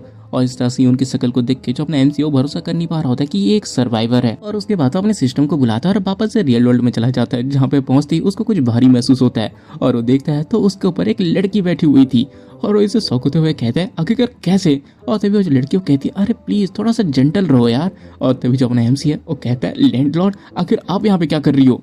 और तभी उसकी जो लैंडलॉर्ड होती है वो बताती है एक पागल इंसान जिसने छत के ऊपर से जंप कर दी थी वो तुम्हारे ऊपर गिर गया था, जिसकी वजह से तुम बेहोश हो गए थे। लेकिन लकीली मैंने तुम्हारे फोन में इमरजेंसी नंबर की जगह पे अपना नंबर सेव कर रखा था, जिसकी वजह से मैं यहाँ पे आ पाई और तुम्हारे हॉस्पिटल के बिल्स को भर पाई। और ये सुनते ही जो अपना एमसी है वो शौक होते हुए कहता है आखिरकार ये आपने कब किया। और तभी वो लड़की पूछती है क्या तुम भूखे हो, क्या मैं तुम्हें फीड कराऊं। और ये सुनते ये बहुत ज्यादा शर्मा जाता है और कहता है कि क्या मुझे फीड कराओगे। लेकिन तभी वो जो लड़की है हंसते हुए कहती है अरे यार तुम कुछ गलत समझ बैठे, मेरा मतलब है कि मैं तुम्हें नूडल्स बना दूंगी। मुझे पता है तुम्हारे हाथ ठीक है, तो मुझे ऐसे फीड कराने की जरूरत नहीं है, तो ठीक है चलो मैं नीचे से कुछ लेके आती हूँ, तो बताओ तुम्हें कुछ चाहिए। और जो अपना एमसी वो कहता है कि हाँ, और वो कहती है ठीक है मुझे एक लिस्ट बना के दो, मैं आने के टाइम पे तुम्हारे लिए वो लेके आ जाऊंगी। और जैसे ही वो लड़की वहाँ से चली जाती है, अपना जो एमसी है वो भी सोच रहा होता है कि उसको अपने सिस्टम के बारे में थोड़ा बहुत जान लेना चाहिए। उसके बाद अपने हाथ की तरफ देखता है जहाँ पे उसको ना 3 चीजें दिखाई देती है, स्टोरेज, डायमेंशनल शिफ्ट और पावर अप। जहाँ पे वो सोच रहा होता है कि ये तो बहुत ज्यादा स्ट्रेट फॉरवर्ड है, आखिरकार मुझे इस पावर अप को कैसे यूज करना है, क्या इसके लिए कोई रिचार्ज की जरूरत होती है। और ऐसे कुछ टाइम चले जाता है जहाँ पे जो लड़की है वो वापस आ जाती है और कहती है अरे यार मैं तो बहुत ज्यादा थक चुकी हूँ। और तो जो अपना एमसी उसकी मदद करने की कोशिश करता है, लेकिन वो कहती है कि नहीं तुम्हारी तबीयत खराब है तुम बैठे रहो। और इसे देख के जो अपना एमसी है वो भी सोच रहा होता है ये मेरी लैंडलॉर्ड है जिसका नाम है जियांग लुओ यू, जो कि एक रिच फैमिली से बिलोंग करती है। अगर मैं अंधा भी होता तब भी मैं ये बता सकता हूँ कि ये मुझे पसंद करती है, लेकिन मैं इसकी फीलिंग्स को इसीलिए अनदेखा करता हूँ क्योंकि मेरे पास 1 रुपया नहीं है। मैं इसको वो खुशी लाके नहीं दे सकता जो ये डिजर्व करती है, इसलिए मैं इसको देख के भी अनदेखा कर देता हूँ। लेकिन अब मेरे पास प्राइमोर्डियल एम्पायर सिस्टम है और इसके जरिए मैं 2 वर्ल्ड के बीच ट्रेड कर सकता हूँ, जिससे मुझे बहुत ज्यादा प्रॉफिट हो सकता है और पैसों से शायद मैं और वो एक दिन, और इतना वो सोच रहा होता है कि तभी वहाँ का दरवाजा खोलता है और तभी जो जियांग है वो कहती है अंकल जाओ, आखिरकार आप यहाँ पे क्या कर रहे हैं और आपको किसने बताया कि मैं यहाँ पे हूँ। और जो अंकल जाऊ होता है वो कहता है देखो जियांग, तुम्हारे फादर ने मुझे यहाँ पे भेजा है ताकि तुम जाइयों के पास जा सको डिनर के लिए, लेकिन वो कहते हैं कि नहीं, मैंने बोला ना मैं बिजी हूँ और मैं नहीं आ सकती। लेकिन जो अंकल जाऊ है ना वो जबरदस्ती जियांग को बाहर भेज देता है और कहता है ये तुम्हारे पापा का ऑर्डर है। और जो जियांग वो जाते जाते कहती है आखिरकार आप यहाँ पे क्या करने वाले हैं, और वो कहता है कि तुम बस नीचे वेट करो, मैं थोड़ी देर के बाद आता हूँ। और उसके बाद तो अपने एमसी के पास आता है जहाँ पे जो अपना एमसी है वो उससे पूछता है क्या और कुछ कहने को बचा है। और जो अंकल जाऊ है वो कहता है मुझे लगा था कि हमने ऑलरेडी सब कुछ क्लियर कर दिया है, तो आखिरकार अब भी तुम जियांग के पीछे क्यों पड़े हो, क्या पिछली बार जो पैसे दिए थे वो तुम्हारे लिए काफी नहीं थे। शर्मा मत, अगर तुम्हें और चाहिए तो तुम बोल सकते हो, तुम्हें कभी रिटर्न करने की जरूरत ही नहीं पड़ेगी क्योंकि तुम्हारे और जियांग के बीच जो गैप है वो बहुत ज्यादा है, उसके फादर कभी भी अलाउ नहीं करेंगे। लेकिन जो अपना एमसी वो कहता है क्या हो अगर मेरे पास बहुत पैसे हो तो। और तभी जो अंकल जाओ होता है वो कहता है देखो यार, मुझे पता है कि हर कुत्ते का दिन आता है, लेकिन जितना मैंने तुमको ऑब्जर्व किया है उस हिसाब से मैं बताता हूँ, तुम अपनी जिंदगी भर में कभी भी इतना पैसा नहीं कमा सकते। और इससे अपना एमसी बहुत ज्यादा गुस्सा हो जाता है, लेकिन वो कुछ कह भी नहीं पाता और उसका थोड़ा सीन कट होता है और हम वापस से एपोक्लिप्स वर्ल्ड को देखते हैं जहाँ पे जो यून है वो अपने एमसी को उठाती है और कहती है हे उठ जाओ, हमें जल्दी से यहाँ से निकलना होगा क्योंकि यहाँ से जाने के टाइम पे हमें हमारे बेस में पहुंचने में कम से कम 1 घंटे तो लग ही जाएंगे। जहाँ हम देखते हैं कि बाहर बहुत सारे ज़ॉम्बीज होते हैं, लेकिन ये लोग ना बिल्डिंग के ऊपर से चल के जा रहे थे। और तभी जो यून है वो कहती है हम लोग पहुंच गए, और उसके बाद वो एक दीवार में एक पत्थर फेंक के मारती है और इससे जो अपना एमसी है वो कुछ समझ नहीं पाता, लेकिन तभी वहाँ पे एक हिडन दरवाजा ओपन होता है और उसके बाद ये लोग अंदर आ जाते हैं। जहाँ पर जो अपना एमसी है वो कहता है ये जगह तो बहुत अच्छी जगह पे है, बाहर से देखे कोई बता ही नहीं सकता कि इसके अंदर स्पेस है। लेकिन जो यून है वो कि ना कुछ कहे बहुत जल्दी जल्दी अंदर जाने लगती है और उसके बाद हम देखते हैं वो अंदर आते हैं जहाँ पे बेड में कोई लेटी हुई थी और वो कहती है रो यू देखो मैं पेंसिलिन लेके आ गई। तो हम देखते हैं बेड में जो भी होती है ना उसके पूरे बॉडी में पट्टी बंधी हुई होती है, इससे पता चल रहा होता है कि वो इन्फेक्टेड है। और वो कहती है कि बहन तुम आ गई। और जो यून है वो कहते हैं कि ये देखो मैं पेंसिलिन लेके आई हूँ, और उसके बाद वो उसको पेंसिलिन खिला देती है। जब जो अपना एमसी है वो उसे पूछता है क्या ये तुम्हारी बहन है, आखिरकार इसके साथ हुआ क्या है। और जो यून है वो कहती है इसको एक ज़ॉम्बी ने स्क्रैच कर दिया था और इसी वजह से मैं कल म्यूटेंट ज़ॉम्बीज को मारने गई थी इस उम्मीद में ताकि उनके ज़ॉम्बी कोर के बदले मुझे पेंसिलिन मिल जाए, लेकिन मुझे फैक्शन 17 के हाथों एम्बूस किया गया। और तभी उसकी जो बहन यू होती है वो कहती है बहन क्या तुम्हारे ऊपर एम्बूस किया गया, क्या तुम्हें हर्ट हुआ कहीं। लेकिन जो यून है वो कहती है कि नहीं नहीं मैं ठीक हूँ, देखो मैं एक दोस्त को लेके आई हूँ और उसी की वजह से मैं आज जिंदा बच पाई, अगर इसने पेंसिलिन नहीं दी होती तो मुझे तो डाउट था कि मैं कल वापस भी आ पाती कि नहीं। और ये सुनते ही जो यू है वो भी अपने एमसी का थैंक्स कहती है कि उसने इन दोनों की जान बचाई। और जो अपना एमसी है वो भी कहता है कि अरे नहीं इसकी कोई जरूरत नहीं है, और वो सोचा होता है इस तरह के इन्वायरमेंट में 2 लड़कियों का सर्वाइव करना यही बहुत बड़ा मिरेकल है। और उसके बाद हम कुछ टाइम के बाद देखते हैं जहाँ पे जो यून है वो उसके और अपने एमसी के लिए खाना लेके आती है और इसको देखे जो अपना एमसी है पहले तो बहुत ज्यादा खुश होता है, लेकिन जैसे ही वो उसको खाता है वैसे ही वो उसको उल्टी कर देता है। और जो यून है वो कहती है क्या ये इतना बुरा था, लेकिन सच बताऊं तो मैं जब खाते हो तो मुझे तो ये इतना बुरा नहीं लगता। और तो जो अपना एमसी है वो अपना मुंह साफ करते हुए कहता है क्या तुम लोग नॉर्मली ये सब खाते हो। और जो यून है वो थोड़ा कंफ्यूज हो जाता है और कहती है आखिरकार तुम रो क्यों रहे हो, क्या ये इतना ज्यादा बुरा था। लेकिन जो अपना एमसी है वो कहता है कि अरे नहीं मुझे बस तुम लोगों के लिए बुरा लग रहा है। और उसका जो अपना एमसी है वो पॉकेट से कुछ बाहर निकालने लगता है और कहता है अब से तुम ये कचरा खाना बंद करो। और जो यून है वो कहती है आखिरकार तुम्हारा मतलब क्या है, क्या तुम्हें पता भी है कि मैंने इसको नाली से कलेक्ट करने में कितनी ज्यादा मेहनत की है और तुम कह रहे हो इसके ना खाओ। लेकिन तभी जो अपना एमसी है वो कहता है हाँ ठीक है थोड़ा वेट करो। और उसके बाद तो उसको आ करने को बोलता है और वो जैसे ही आ करती है उसके मुंह पे वो कुछ तो डालता है और उसको ये जैसे ही खाती है ना वो अलग ही दुनिया में पहुंच जाती है, वो एक तरह से स्पीचलेस हो जाती है। और उसके बाद जो अपना एमसी है उसकी आंखों में अपना हाथ लगाते हुए कहता है हे कहाँ खो गई, मैंने तुमको व्हाइट रैबिट क्रीम कैंडी ही खिलाया था राइट। लेकिन तभी वो जो यून है ना वो कहती है ये तो बहुत ज्यादा यम्मी था। और जो अपना एमसी है वो कहता है अगर तुमको ये इतना ही ज्यादा पसंद आया तो मेरे पास और है। और उसके बाद वो जैसे ही कैंडी निकालता है उसका रैपर भी वो नहीं छुड़ाता कि तभी जो यून है ना वो उसके उंगली तक को अपने मुंह में भर लेती है और बिना उसके उंगली को छोड़े उसको खाने लगती है, जहाँ पे वो उसके उंगली को इतना ज्यादा चाटने और चूसने लगती है ना कि जो अपना एमसी है उसकी तो हालत ही खराब हो जा रही है। और उसके बाद वो उसकी उंगली को छोड़ते हुए कहती है ये तो सच में बहुत ही ज्यादा डिलीशियस था। और उसके बाद वो उससे पूछती है क्या उसके पास और है। और उसका जो अपना एमसी है वो यून को ना और भी बहुत सारे कैंडीज देता है, जहाँ पे जो यून है वो अपनी बहन यू के पास जाती है और कहती है ये लो इसको ट्राई करो। और यू जैसे ही उसको खाती है उसको भी ये बहुत ज्यादा पसंद आता है और वो पूछते हैं कि ये है क्या। और जो यून है वो उसे बताती है इसे व्हाइट रैबिट क्रीम कैंडी कहा जाता है, ये मुझे उसी बंदे ने दिया है। और हम देखते हैं जो यू है वो इतना ज्यादा खुश हो चुकी होती है कि वो कहती है ये कितना ज्यादा यमी है, मुझे आज खुशी हो रही है कि मैं जिंदा हूँ, वो भी ये खाने के लिए। लेकिन जो यून है वो कहती है अरे तुम आराम से खाओ, और भी बहुत सारे हैं। और इधर हम अपने एमसी को देखते हैं जो कि इन दोनों की हालत देखे पूरा रो रहा होता है और वो सोचा होता है कितनी सैड बात है कि ये लोग ऐसे सर्वाइव कर रहे थे। और उसके बाद ना वो उनको और भी बहुत ज्यादा खाने के आइटम्स देता है और इसको देखे जो यून है वो शौक होते हुए कहते हैं क्या ये सब, ये तो वो स्नैक्स है जो मैंने बुक्स पे देखे थे और ये सब हमारे लिए है। और जो अपना एमसी है वो कहता है कि हाँ तुम इसको लेके खा सकते हो, मेरे पास और भी बहुत सारे बच्चे हैं। और ये सुनने का जो यून है वो थोड़ी देर तक उसको घूरती है और उसके बाद ना वो अपने सारे ज़ॉम्बी कोर्स लेके ना अपने एमसी के पास आ जाती है और उसे देते हुए कहती है ये लो, ये मैंने आज तक इकट्ठे किए हुए सारे ज़ॉम्बी कोर्स हैं, आपसे ये सारे तुम्हारे हैं। और तभी जो अपना एमसी है वो नोटिस करता है कि उन ज़ॉम्बी कोर्स के पास आते ही उसके हाथ का जो मार्क है वो थोड़ा सा जलने लगा है और इससे उसको लगता है कि शायद इन दोनों के बीच कुछ तो कनेक्शन है। और उसके बाद वो यून से कहता है ठीक है मैं ये सब एक्सेप्ट करता हूँ, लेकिन क्या तुम पक्का श्योर हो कि ये सब तुम मुझे देने वाले हो, क्योंकि जैसे तुमने कहा था उसके हिसाब से तो लग रहा है कि ये बहुत ज्यादा प्रीशियस चीज है। लेकिन जो यून है वो कहती है देखो तुमने पेंसिलिन देके मेरी और मेरी बहन की जान बचाई और तुमने हमें जो फूड के सप्लाई दिए वो तो इन ज़ॉम्बी कोर्स से बहुत ज्यादा महंगे है, फिलहाल के तो मैं बस इतना ही इकट्ठे कर पाई हूँ, लेकिन मैं तुमको बाद में बाकी सबका पे कर दूंगी। और तभी जो अपना एमसी है वो पूछता है क्या तुम मुझे बता सकते हो आखिर रेस्ट रूम कहाँ पे है। और उसका जो यून है वो उसको बताते कि हाँ लेफ्ट साइड पे जाके कॉर्नर पे है। और जो अपना एमसी है वो कहता है कि ठीक है मेरा वेट करो, मैं थोड़ी देर में आता हूँ। और उसके बाद तो जैसे ही बाथरूम पे जाता है वो देखता है कि वहाँ पे हगने के लिए बस एक छेद है और वो छेद बहुत ज़्यादा गहरा होता है। और उसके बाद वो अपना पैंट खोल के वहाँ पे बैठ जाता है और वो कहता है चलो देखते हैं आखिर इस ज़ॉम्बी कोर का मेरे से क्या लेना देना है। और उसके बाद वो जैसे ही एक ज़ॉम्बी कोर को अपने हाथ के पास लेके जाता है वैसे उसका जो हाथ है उसको एब्जॉर्ब कर लेता है और सडनली उसको नोटिफिकेशन आता है कि तुम्हारा पावर अब कंप्लीट हो चुका है और तुम्हारी जो डायमेंशनल शिफ्ट है वो इंक्रीज हो चुका है 2 पॉइंट से और अभी तुम्हारे पास टोटल 3 डायमेंशनल शिफ्ट है। और इससे उसको पता चल जाता है कि जो पावर अप वाला ऑप्शन है वो उसके डायमेंशनल शिफ्ट में यूज होता है। और उसके बाद वो कुछ और का यूज करता है, लेकिन तभी हम देखते हैं कि गलती से उसकी जो पोटली है ना उसके अंदर के सारे कोर्स उसके हगने वाले लेटरिन के अंदर गिर जाता है और इसके बारे में इसको पता भी नहीं चलता।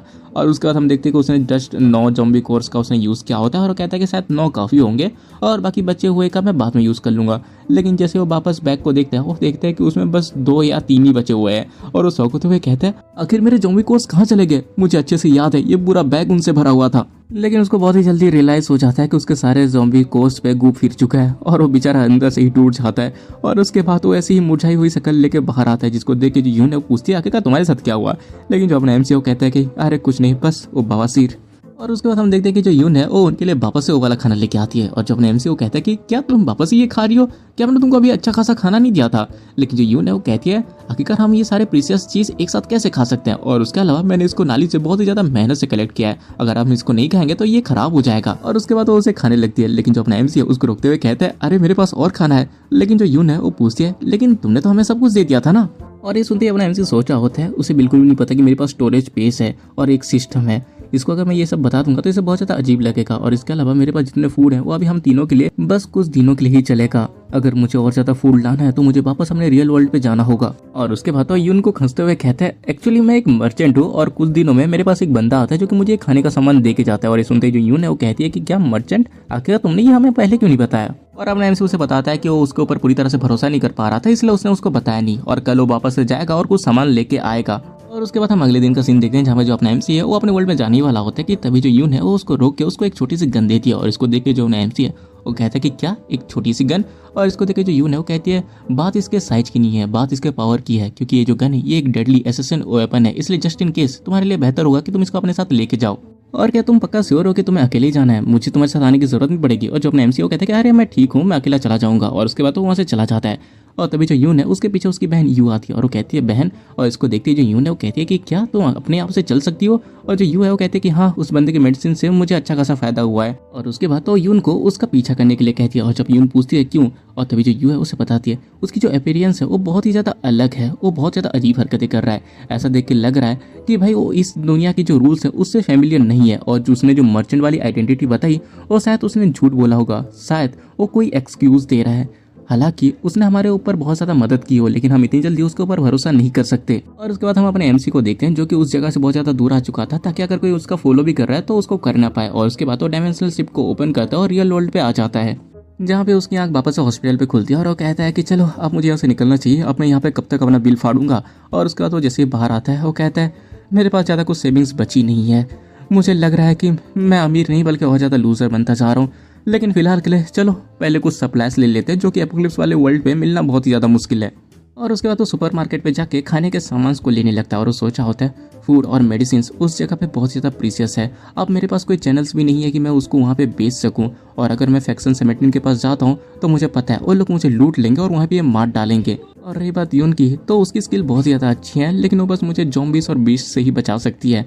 और जैसे कि उसने कहा था कि यहाँ पे और भी बहुत ज़्यादा फैक्शंस है जो कि ओपन माइंडेड है, शायद मुझे वहाँ पे ट्राई करना चाहिए। और उसके बाद वो सारा सामान खरीद के अपने घर आ जाता है, जहाँ पे उसको पहले तो लग रहा होता है कि इतना सारा सामान उसके सिस्टम में फिट होगा कि नहीं होगा, लेकिन उसको तभी याद आता है कि हाँ, उसने लाइक ज़ॉम्बी कोर्स अपने डायमेंशनल शिप को थोड़ा बहुत अपग्रेड किया था, तो शायद ये हो जाना चाहिए। और उसको इस चीज़ का भी गुस्सा आ रहा होता है कि सारे के सारे वो जो उसके कोर्स थे वो उसके बाथरूम के अंदर चले गए थे, बाथरूम मतलब उसके कमोड के अंदर। और उसके बाद हमारा सीन वापस से एपोक्लिप्स वर्ल्ड पे शिफ्ट होता है, जहाँ पे हम यून को देखते हैं जो कि एक बिल्डिंग के ऊपर से अपने एमसी को ढूंढ रही थी, और वो कह रही थी एक तरह अजीब है कि बस आंखों के पलक झपकाने से पहले ही वो गायब हो गया, क्या मैं इतनी ज़्यादा बुरी ट्रैक करती हूँ। हाँ, वैसे भी ये जगह बहुत अच्छी जगह है, यहाँ से मैं उसको अच्छे से देख सकती हूँ। मुझे तो लग रहा है कि वो वापस आएगा ही नहीं। लेकिन तभी हम अपने एमसी को देखते हैं जो कि वापस से इस दुनिया में आ चुका होता है, और वो कहते हैं चलो अब चलते हैं वहाँ पे। लेकिन वो जाने के टाइम पे देखता है कि जो ज़ॉम्बीज़ है वो पहले से बहुत ज़्यादा बढ़ चुके हैं, और वो घबराते हुए कह रहा होता है आखिर यहाँ पे हो क्या रहा है, ये ज़ॉम्बीज़ बढ़ कैसे गए, यूं जल्दी से आकर मुझे बचाओ। लेकिन तभी हम अपने एमसी को देखते हैं कि वो एक डेड एंड में पहुंच जाता है, जहाँ पे उसके आगे रास्ता नहीं होता, तो वो सोचता है कि उसको वापस से पीछे जाना चाहिए। लेकिन तभी वो देखते हैं कि जो ज़ॉम्बीज़ हैं वो उसके पीछे आ चुके हैं, और एक ज़ॉम्बी तो सीधे दौड़ता हुआ उसके पास आ रहा होता है, और इसी वजह से अपना जो एमसी है ना वो वहाँ से नीचे गिर जाता है। लेकिन लकीली वहाँ पे एक इलेक्ट्रिक वायर होता है जिसको कि वो पकड़ के बच जाता है, और बाकी जो ज़ॉम्बीज़ होते हैं वो नीचे ही गिर जाते हैं। और जो अपना एमसी है वो बार बार सिस्टम को बुलाने लगता है, जहाँ पे उसकी जो पैसिव स्किल्स होती है क्विक क्लेम वो एक्टिवेट हो जाती है, और उसको ना अपग्रेड करने का भी ऑप्शन आ जाता है, जहाँ पे उसकी जो सिस्टम है उसको बताती है कि तुम्हारे पास अभी 7 अपग्रेडेबल पॉइंट है, जहाँ पे तुम्हारी जो पैसिव स्किल है उसको तुम 1 पॉइंट से अपग्रेड कर सकते हो, लेकिन हर बार जब भी तुम इसको अपग्रेड करोगे वो पिछले वाले से डबल पॉइंट्स लेगा।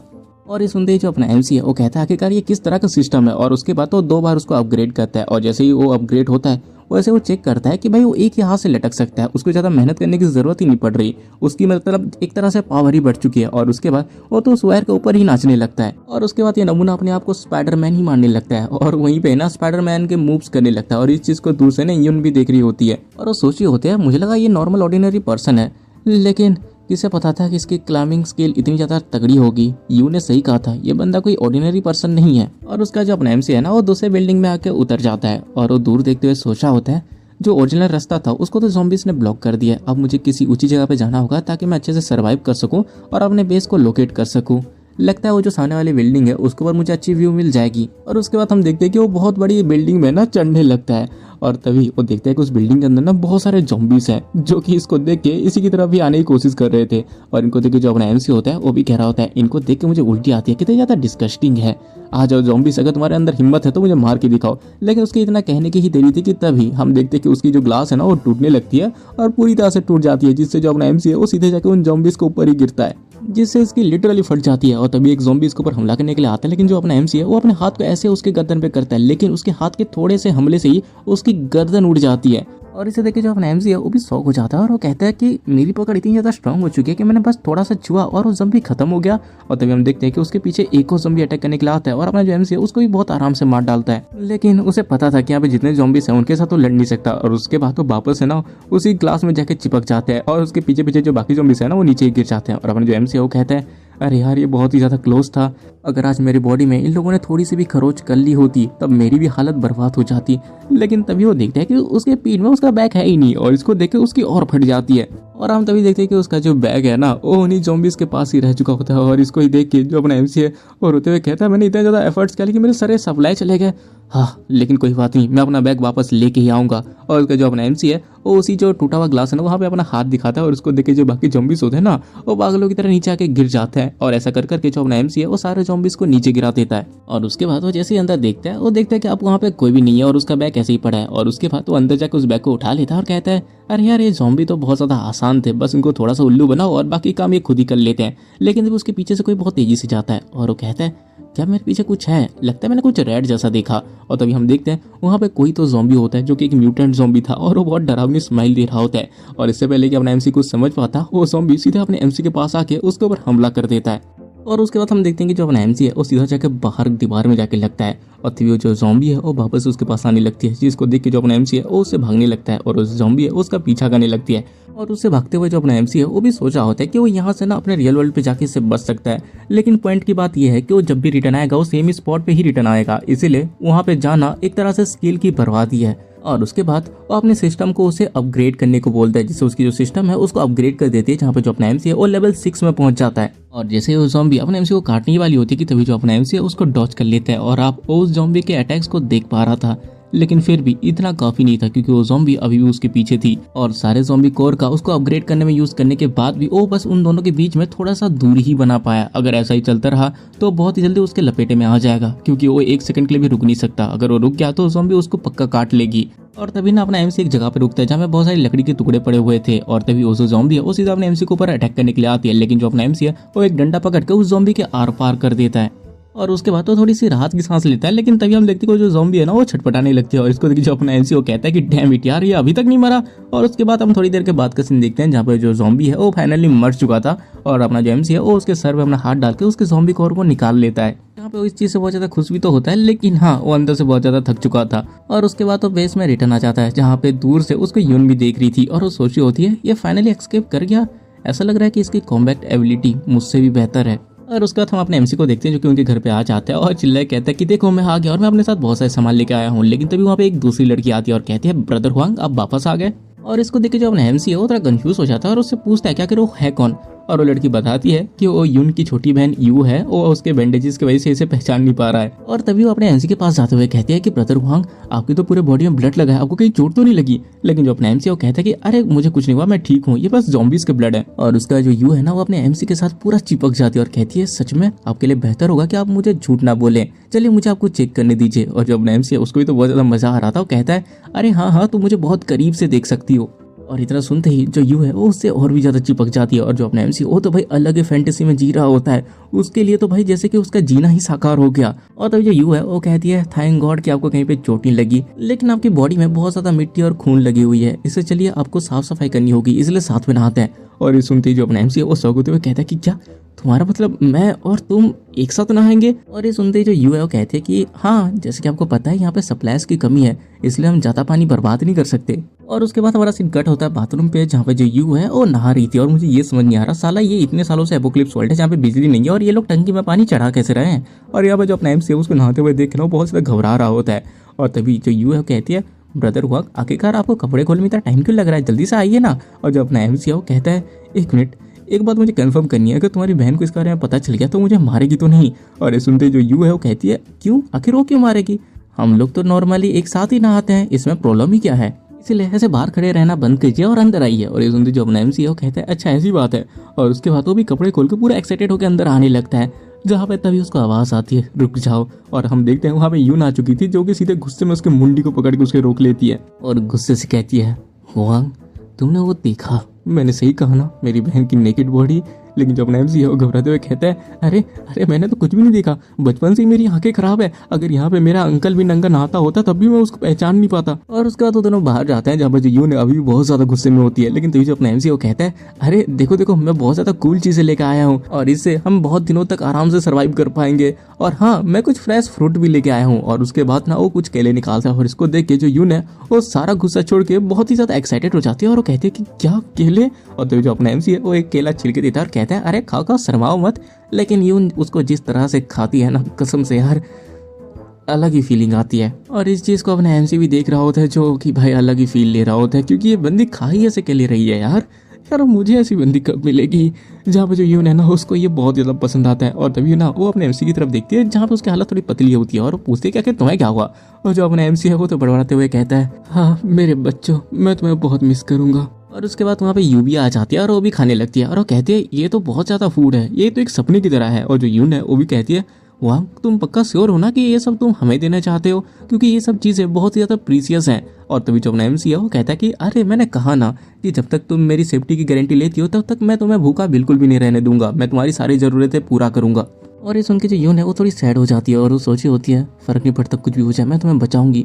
लेकिन उस टाइम जब हुआंग उन ज़ॉम्बीज से फाइट कर रहा था तब मैंने उसकी मदद नहीं की, बल्कि मैं छुप के बस उसे देखती रही। और तभी जो अपना एमसी है वो कहता है हालांकि मेरे पास अब जितने पैसे बचे हैं उसमें बस मैं इतना और ही सप्लाई ला सकता हूँ, मुझे जल्दी से कोई रास्ता ढूंढना पड़ेगा जिससे मैं पैसे कमा सकूँ। और उसके साथ वो सोच भी रहा होता है और हाँ मुझे और भी ज़ॉम्बी कोर की ज़रूरत है ताकि मैं डायमेंशनल शिफ्ट का यूज़ कर सकूँ, क्योंकि मेरे पास अब कोई क्रेडिट पॉइंट नहीं बचे हैं। और तभी जो यून है वो कहते हैं कि क्या पैसे, आखिरकार उसका क्या करना है, वो तो यूजलेस है, वो बस एक पेपर के टुकड़े हैं जो इतने ज्यादा स्लिपरी होते हैं कि उससे हम पिछवाड़ा भी नहीं पहुंच सकते। और तभी जब अपना एमसीओ कहता है हाँ तो ठीक है, तो उसकी जगह पे कुछ ऐसा जो कि लाइक कोई ट्रेजर हो या कोई गोल्ड हो, ऐसी चीज है, क्योंकि मेरा बिजनेस ट्रेड करना है जिसमें मैं एक चीज के बदले दूसरी चीज लेता हूँ। और ये सुनने के बाद जो यून है ना वो इधर उधर थोड़ा देखती है और तभी ना वो एक टेबल के पास जाती है और उसके नीचे से कुछ निकाल के अपने एमसी के पास रखते हैं और कहती है तुम्हें क्या लगता है ये काम करेगा। और हम देखते हैं ये गोल्ड बार होता है और ऐसा करके जो यून है वो वहाँ पे 2-3 गोल्ड बार और लेके आ जाती है। और जो अपना एमसी है उसको छू के कहता है अरे इसका जो टेक्सचर है ये तो गोल्ड है। और जो यून है वो कहती है हाँ मुझे याद है, इसे ऐसा ही कुछ कहा जाता था, गोल्ड वोल्ड कुछ,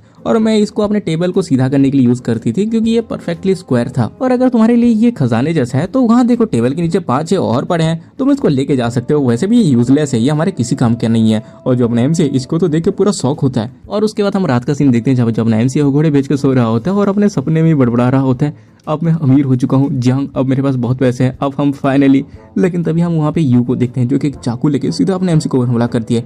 लेकिन तभी उसके हाथ को कोई पकड़ लेता है और ये यून होती है जो कि उसे पूछती है कि आखिर तुम ये क्या कर रही हो। और जो यू है वो कहती है अगर हम इसे अभी मार देते हैं तो इसके सारे सप्लाईज हमारे हो जाएंगे। और जो यून है वो कहती है लेकिन उसने हमें बचाया, अगर आज उसने पेंसिलिन नहीं दी होती तो हम दोनों बचे नहीं होते। और तभी जो यू है वो कहती है क्या आप भूल चुके हो पिछली बार कैसे हम इस तरह की कोई सी चीज़ में फंसे थे जब आपने एक बंदी के ऊपर भरोसा करके उसके पीछे चले गए थे, जहाँ पे आपको याद है ना वहाँ पे क्या हुआ था, वहाँ पे वो बंदा हमको फैक्शन 17 को बेचने वाला था और उसी के साथ उसने बहुत सारे लोगों को मार दिया था और बस हम दोनों ही बचे थे। और अगर आज तुमने उसे बाथरूम में नहीं रोका होता तो मैं उसकी आंख कब तक फोड़ चुकी होती। और जो यून है वो कहती है वो उस गधा जैसा नहीं है, उसके पास कोई भी रीजन नहीं था हमें पेंसिलिन देने का, जबकि हम मरने ही वाले थे। हम अगर अपनी पूरी जिंदगी की भी कमाई दे दे तब भी हम एक डब्बा पेंसिलिन का नहीं खरीद सकते, लेकिन फिर भी उसने हमें वो मेडिसिन दिया जिसकी वजह से हम यहाँ पे जिंदा हैं, इसलिए वो पर्सन बिल्कुल भी बुरा नहीं है। और ये लोग बात कर ही रहे होते हैं कि तभी वहाँ पे अपने एमसी की नींद खुल जाती है और वो इन दोनों को देख के कहता है कि तुम दोनों यहाँ पे कर क्या रही हो और इस तरह से क्या बड़बड़ा रही हो तुम। लेकिन तभी जो यू है ना वो सीधा ना गिरगिट की तरह रंग बदलते हुए सीधे उसके ऊपर बैठ जाते हैं और कहती है बिग ब्रदर मैं तो बस आपके साथ सोने के लिए आई हूँ। और ये सुनते ही जो अपने एमसी वो शौक होते हुए कहते हैं अच्छा तो तुमने ये मुझे पहले क्यों नहीं बताया, हमने कितना ज्यादा प्रीशियस टाइम वेस्ट कर दिया। और तभी जो यून है वो भी कहती है कि मैं भी तुम्हारे साथ सोना चाहती हूँ। और जो अपना एमसी है वो कहता है कि क्या तुम भी, तो ठीक है फिर मैं बीच में सोऊंगा। और उसके बाद हम थोड़ी देर के बाद का सीन दिखते हैं जहाँ पे जो अपना एमसी है वो बहुत ज़्यादा खुश होता है क्योंकि उसके दोनों साइड में दोनों खूबसूरत लड़कियां सोई हुई थी।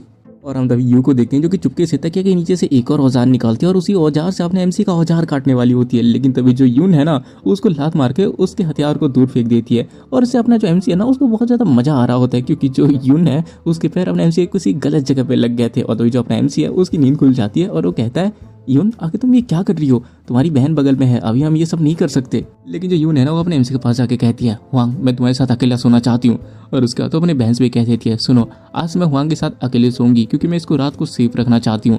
और जब अपना एमसी है वो कहता है आई गेस सेफ्टी मैटर करता है, ठीक है मैं एक्सेप्ट करता हूँ। और उसके बाद में अगले दिन का सीन दिखाया जाता है जहाँ पे जो यू है वो अपने एमसी से पूछती है ब्रदर हुआंग क्या आप एक इवॉल्वर हो। लेकिन जो अपने एमसी है वो कहता है कि क्या इवॉल्वर, आखिर ये होता क्या, मैं तो एक रेगुलर हैंडसम बंदा हूँ। और ये सुनते ही जो यून है वो पूछती है तो आखिरकार आप उस बिल्डिंग से सेफली कैसे बाहर आ गए। और ये सुनते ही जो अपना एमसी है वो थोड़ा शौक होते हुए कहता है आखिर तुम्हें कैसे पता।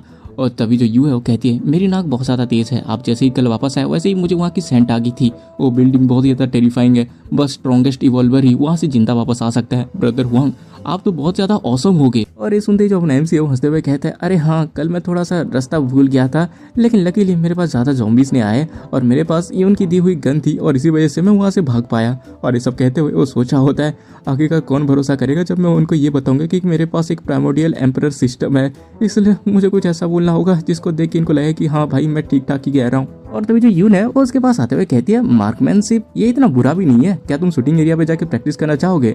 और उसके बाद हम थोड़ी देर के बाद का सीन देखते हैं जहाँ पे वो लोग शूटिंग एरिया पे होते हैं, लेकिन जो अपना एमसी है वो एक भी टारगेट को गोली नहीं मार पाता। और इसको देखिए जो यून है वो कहती है क्या तुम पक्का श्योर हो कि तुम टारगेट को ही एम कर रहे थे। यहाँ पे तुम्हें किसी तरह की आंखों की प्रॉब्लम है। और उसके बाद वो सीधे अपने एमसी का हाथ पकड़ लेती है और कहती है बहुत हो गया, तुम गन को ही गलत पकड़ते हो, चलो मैं तुम्हें सिखाती हूँ। और उसके बाद वो अपने एमसी को पकड़ के उसको गन चलाना सिखाती है और जैसे भी फायर कहती है वैसे अपना एमसी गोली चलाता है जो कि सीधे जाकर टारगेट को लगता है और इससे अपना एमसी बहुत ज्यादा खुश हो जाता है। और तभी उसको नोटिफिकेशन आता है long range master skill activate हो चुकी है, क्या तुम अपग्रेड करना चाहते हो। और ये देखिए जो अपना एमसी है वो खुश हो जाता है कि वो अभी भी एक स्किल को एक्टिवेट कर सकता है। लेकिन उसके बाद जितने भी ज़ॉम्बी कोर्स थे वो उसने यूज कर लिया। अब उसके बस वो जो रेड ज़ॉम्बी को उसने मारा था उसका ही लौता कोर बचा हुआ है और एक ज़ॉम्बी कोर 2 स्किल पॉइंट्स देता है और हर बार डायमेंशनल शिफ्ट को यूज करने पे 1 स्किल पॉइंट जाता है, इसीलिए अब उसके पास अपग्रेड करने के लिए स्किल पॉइंट्स नहीं है। और उसके बाद वो यून से पूछता है क्या हम कहीं पे ज़ॉम्बी कोर खरीद सकते हैं। और जो यून है वो कहती है अच्छा तुम्हारा मतलब मार्केट प्लेस, हाँ यहाँ पे एक छोटा सा ट्रेडिंग पोस्ट है, यहाँ से कम 2 किलोमीटर दूर होगा, तुम वहाँ पे ज़ॉम्बी कोर एक्सचेंज कर सकते हो। और उसके बाद हम लोग देखते हैं कि वो दोनों उस जगह पे जाता है और दरवाजे को नॉक करते हैं। वहाँ पे एक बंदा जो कि न्यूज़पेपर पढ़ रहा था वो कहता है अंदर आ जाओ और जैसे वो लोग अंदर आते हैं वो बंदा सीधा उनकी तरफ गन पॉइंट कर देता है। और तभी जो यून है वो कहती है ओल्ड गार्लिक तुम सच में सठिया गया हो क्या, अभी भी तुम्हें ज़ॉम्बी से डर लगता है। लेकिन वो जो बूढ़ा होता है वो कहता है कि अरे नहीं यार, मुझे इंसानों से डर लगता है, ज़ॉम्बी से नहीं। तो बताओ तुम्हें क्या ट्रेड करना है आज। और तभी जो अपना एमसी है उससे ज़ॉम्बी कोर मांगता है और ये सुनते ही वो बंदा कहता है अच्छा तो इसके बदले तुम क्या दोगे। और तभी जो अपना एमसी है ना उसको ना वो पैक फूड वाला कैन देता है और उसको देखते ही वो पूरा शौक हो जाता है और कहता है अरे यार ये तो बहुत ज़्यादा फ्रेश है, ये तो 21 सेंचुरी का मीट कैन है और ये तो आजकल मिलना बहुत ही ज़्यादा रेयर है। लेकिन तभी जो अपना एमसी है ना उसके हाथ से कैन को छूते हुए कहता है पहले ज़ॉम्बी कोर फिर बाकी की बात। और ये सुनते हुए जो बंदा वो कहता है हाँ बच्चे तुम इतने भी कच्चे खिलाड़ी नहीं हो। और जो अपना एमसी वो कहता है क्या तुमने नहीं कहा था कि यहाँ पे ज़ॉम्बी से ज़्यादा इंसान ज़्यादा खतरनाक है। और उसके बाद ये सुनते ही वो जो लहसुन मतलब उसका नाम गार्लिक था तो लहसुन जो भी फलाना ढिमका ना वो अंदर जाता है और कुछ ज़ॉम्बी कोर्स लिखा था और कहता है ये लो इसमें टोटल 11 ज़ॉम्बी कोर्स हैं। मार्केट प्राइस के हिसाब से सिकल म्यूटेड बीस्ट के मीट में 2 ज़ॉम्बी कोर मिलते हैं, लेकिन तुम्हारा जो खाना है ये बहुत ज़्यादा हाई क्वालिटी का है, इसलिए मैं एक मीट कैन के बदले 4 कोर दे रहा हूँ। और तुमने मुझे 3 कैंस दिए जिसके 12 ज़ॉम्बी कोर होते हैं, लेकिन मेरे पास अभी एक नहीं है, इसलिए 11 से काम चलाओ, मैं बाकी का एक बाद में दे दूंगा। लेकिन जो अपना एमसी वो कहता है नहीं इसकी जरूरत नहीं है, बल्कि मैं तुमको एक कैन और दे रहा हूँ क्योंकि तुम्हें मेरी एक रिक्वेस्ट पूरी करनी है। और ये सुनते जो गाली को पूछता है कि क्या है तुम्हारी रिक्वेस्ट। और जो अपना एमसी है उसको एक गोल्ड का बार दिखाते हुए कहता है जरा इसको ठीक से देखो और क्या तुम्हें पता चला ये क्या है। और इसे देखने के बाद जो गार्लिक होता है वो कहता है मैं कोई एक्सपर्ट तो नहीं हूँ लेकिन मुझे ये गोल्ड जैसा लग रहा है, क्यों। और ये सुनते जो अपना एमसी है वो कहता है कि हाँ मुझे लग ही रहा था कि तुम्हें ये पता चल जाएगा। तो देखो भाई ये जो एक्स्ट्रा कैन है ना वो तुम्हारा कमीशन है और तुम्हें देख के ऐसा लग रहा है कि तुम्हारे कनेक्शन अच्छे खासे हैं, इसलिए तुम इस तरह के मेटल्स को इकट्ठा करो और तुम जब भी इस तरह का कुछ इकट्ठा करोगे तो मैं उसके बदले तुम्हारे साथ ट्रेड करूंगा। तो तुम्हें क्या लगता है ऑफर अच्छा है कि नहीं है। और ये सुनते ही जो गार्लिक होता है वो कहता है बच्चे तुम्हारा ऑफर तो सही है लेकिन आखिरकार तुम इतने सारे गोल्ड का करोगे क्या, क्योंकि ये तो यूजलेस है। लेकिन जो अपना एमसी होता है वो कहता है देखो तुम्हें इसके बारे में सोचने की जरूरत नहीं है, बस जितना हो सके उतना इनको कलेक्ट करो और जितना ज्यादा तुम इसको कलेक्ट करोगे मैं उतना ही सबको ले लूंगा। और उसके बाद वो उन ज़ॉम्बी कोर्स से अपने आप को अपग्रेड करता है जहाँ पे उसको 24 स्किल पॉइंट्स मिलते हैं। और उसके बाद वो सिस्टम से कहता है कि जो लॉन्ग रेंज वेपन मास्टरी है उसको 4 बार अपग्रेड कर दो। और हम देखते हैं ये सब करने की वजह से उसके पास बस 9 ही स्किल पॉइंट बचे होते हैं और उसका जो नेक्स्ट अपग्रेड होता है उसके लिए उसको 16 स्किल पॉइंट्स की जरूरत होती है। और उसके पास ना धड़ाधड़ गोली चलाता है जिसमें से हर एक गोली उसके टारगेट में लगता है और इसको देख के वो बहुत ज्यादा खुश हो जाता है कि वो वेपन मास्टर बन गया। लेकिन तभी उसको याद आता है कि उसके पास डूम बुलेट नाम की एक एबिलिटी आ चुकी है और उसको सुन के ना उसको उसका नाम बहुत ज्यादा बैडस लग रहा होता है तो उसको ट्राई करने की सोचता है। लेकिन तभी उसको सिस्टम में पता चलता है कि डूम बुलेट का इस्तेमाल वो फ्री में दिन में बस एक बार ही कर सकता है। और इसको जानते ही वो थोड़ा परेशान हो जाता है और उससे पूछता है तो आखिर मैं डूम बुलेट को कैसे यूज करूँ। तो जो सिस्टम है उसको एक लाइन देती है और कहती है तुम्हें ये चिल्ला के बोलना होगा तब जाकर डूम बुलेट यूज होगा। और ये सुनते ही जो अपना एमसी वो कहता है क्या तुम मजाक कर रहे हो, मैं कोई सुपर हीरो थोड़ी ना हो जो अपने एबिलिटी को चिल्ला के बोलूंगा फिर यूज करूंगा। लेकिन जो सिस्टम कहता है कि नहीं भैया ऐसा ही करना होगा। और ये जानने के बाद जो अपना एमसी होता है वो इधर उधर थोड़ा देखता है कि कोई उसे देख तो नहीं रहा और उसके बाद वो अपने गन को बाहर निकालता है और देन पूरा सुपर हीरो की तरह जैसे कि वो पावर रेंजर्स में नहीं कहते क्या ट्रांसफॉर्म होने से पहले वैसे ही कहता है और उसके बाद फायर करता है जहाँ पे गोली फायर तो होती है लेकिन घट नहीं होता। और हम देखते हैं अपने एमसी को ये सब हरकतें करता हुआ देख के ये दोनों बहनें भी देख रही होती है और उनको घंटा समझ नहीं आ रहा होता कि ये नमूना आखिर यहाँ पे कर क्या रहा है। और उसके बाद हम वापस अपने एमसी की तरफ देखते हैं जो कि ये देख के पूरा शौक होता है कि उस गोली से कुछ हुआ ही नहीं बल्कि वो नॉर्मल गोली की तरह यहाँ से वहाँ बस चला गया। और वो सोच रहा होता है कि उसे इस गोली के बारे में ना रिसर्च करनी होगी कि आखिरकार ये काम कैसे करता है। और उसके बाद वो जैसे ही अंदर आता है उसको देखते ही ये दोनों बहनें ना काम करने की एक्टिंग करने लगती है और सामान को उठा के इधर से उधर रखने लगती है। और इनको देख के जो अपना एमसी है वो कहता है कि अरे इतना वजन वाली चीज तुम क्यों उठा रहे हो, मैं मदद कर देता हूँ। लेकिन जो यून होते हैं वो कहते हैं कि नहीं ये बिल्कुल भी वजनी नहीं है बल्कि एक इवॉल्वर के लिए इतना वेट तो नॉर्मल होता है। और ये सुन के जो अपना एमसी है वो पूछता है क्या सारे इवॉल्वर्स इतने ज्यादा इनक्रेडिबल होते हैं। और ये सुनते ही जो यून है वो कहते हैं कि हाँ ज्यादातर, लेकिन जो नॉर्मल सर्वाइवर्स हैं वो इनके साथ कंपेयर नहीं कर सकते और वैसे भी बहुत ही ज्यादा कम लोग सक्सेसफुली इवॉल्व हो पाते हैं। और ये जानते ही जो अपना एमसी है वो कहता है कि क्या इसके लिए कुछ रिक्वायरमेंट्स होती हैं जिससे मैं इवॉल्व हो सकूं, और क्या मेरा कोई चांस है इसमें? और जो यून है वो कहती है कि क्या तुम एक इवॉल्वर बनना चाहते हो?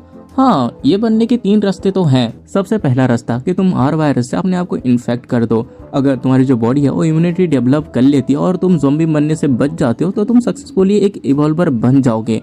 लेकिन ये जो मेथड है वो पहले स्टार्टिंग स्टेज में बहुत ज़्यादा कॉमन था, लेकिन आर वायरस आउटब्रेक होने के बाद अभी ये बहुत ही ज़्यादा मुश्किल है। दूसरा तरीका, तुम डायरेक्टली ज़ॉम्बी कोर को ही खा सकते हो। जब तक तुम्हारी बॉडी फटती नहीं है तब तक तुम्हारे पास 10% से भी कम चांस है इवॉल्व होने के। और थर्ड में आता है एवोल्यूशन पोशन, जिसमें 3 लेवल्स होते हैं और एक लेवल से लेके 3 लेवल तक तुम्हारे 10 से लेके 30% तक चांस होते हैं इवॉल्व होने के। और मैंने सुना है कि कुछ और हैं जहाँ पे हम देखते हैं कि जो यू है ना वो अपने एमसी को अजीब नजरों से घूर रही होती है, और जो अपने एमसी है वो यून से कहता है, वादा भाई यून, क्या यू हमारे साथ नहीं आ रही? और मुझे आजकल लगता है कि वो मेरी तरफ ना बहुत अजीब नजरों से घूरती है। लेकिन जो यून है वो कहती है, अरे तुम उसको इग्नोर मारो, बस उसकी आंखें। यून से कहता है, वादा भाई यून, क्या यू हमारे साथ नहीं आ रही?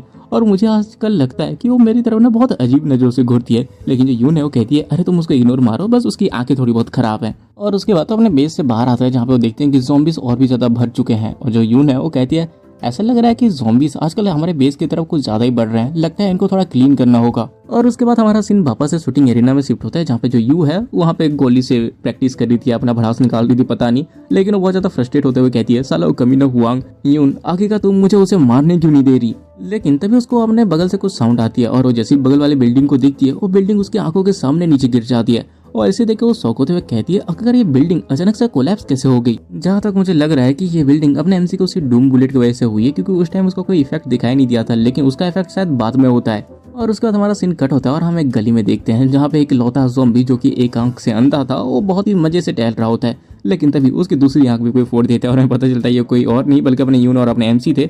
जहाँ पे जो यून है वो अपने एमसी को कहती है, ये सेंट्रल स्ट्रीट है, यहाँ पे बहुत सारे ज़ॉम्बीज घूमते रहते हैं, इसीलिए यहाँ पे तुम गन फायर मत करना जब तक बहुत ज्यादा जरूरी ना हो। और उसके बाद वो एक गैराज की तरफ जाती है जहाँ पे उसका शटर जैसे ही वो ऊपर कहते हैं उसके अंदर एक गाड़ी थी। और इसको देख के जो अपना एमसी है वो कहता है, क्या ये तुम्हारा बेस है? और जो यून है वो कहती है, हाँ, सेफ्टी के लिए मैंने बहुत ज्यादा अपने सप्लाई पॉइंट्स रखे हुए हैं और हमारे लिए बेहतर होगा कि हम ड्राइव करके जाएं, क्योंकि जो अर्थ कंस्ट्रक्शन अलायंस है वो यहाँ से 2.5 घंटे के रास्ते पे है अगर हम हाईवे से जाते हैं तो। और उसके बाद हमारा सीन कट होता है और हम हाईवे का सीन देखते हैं जहाँ पे उनकी गाड़ी के पीछे कुछ ज़ॉम्बीज भाग रहे थे। और इसको देख के जो अपना एमसी है वो यून को बताता है और जो यून है वो कहती है, अरे तुम चिंता मत करो, बहुत जल्दी पीछे हो जाएंगे।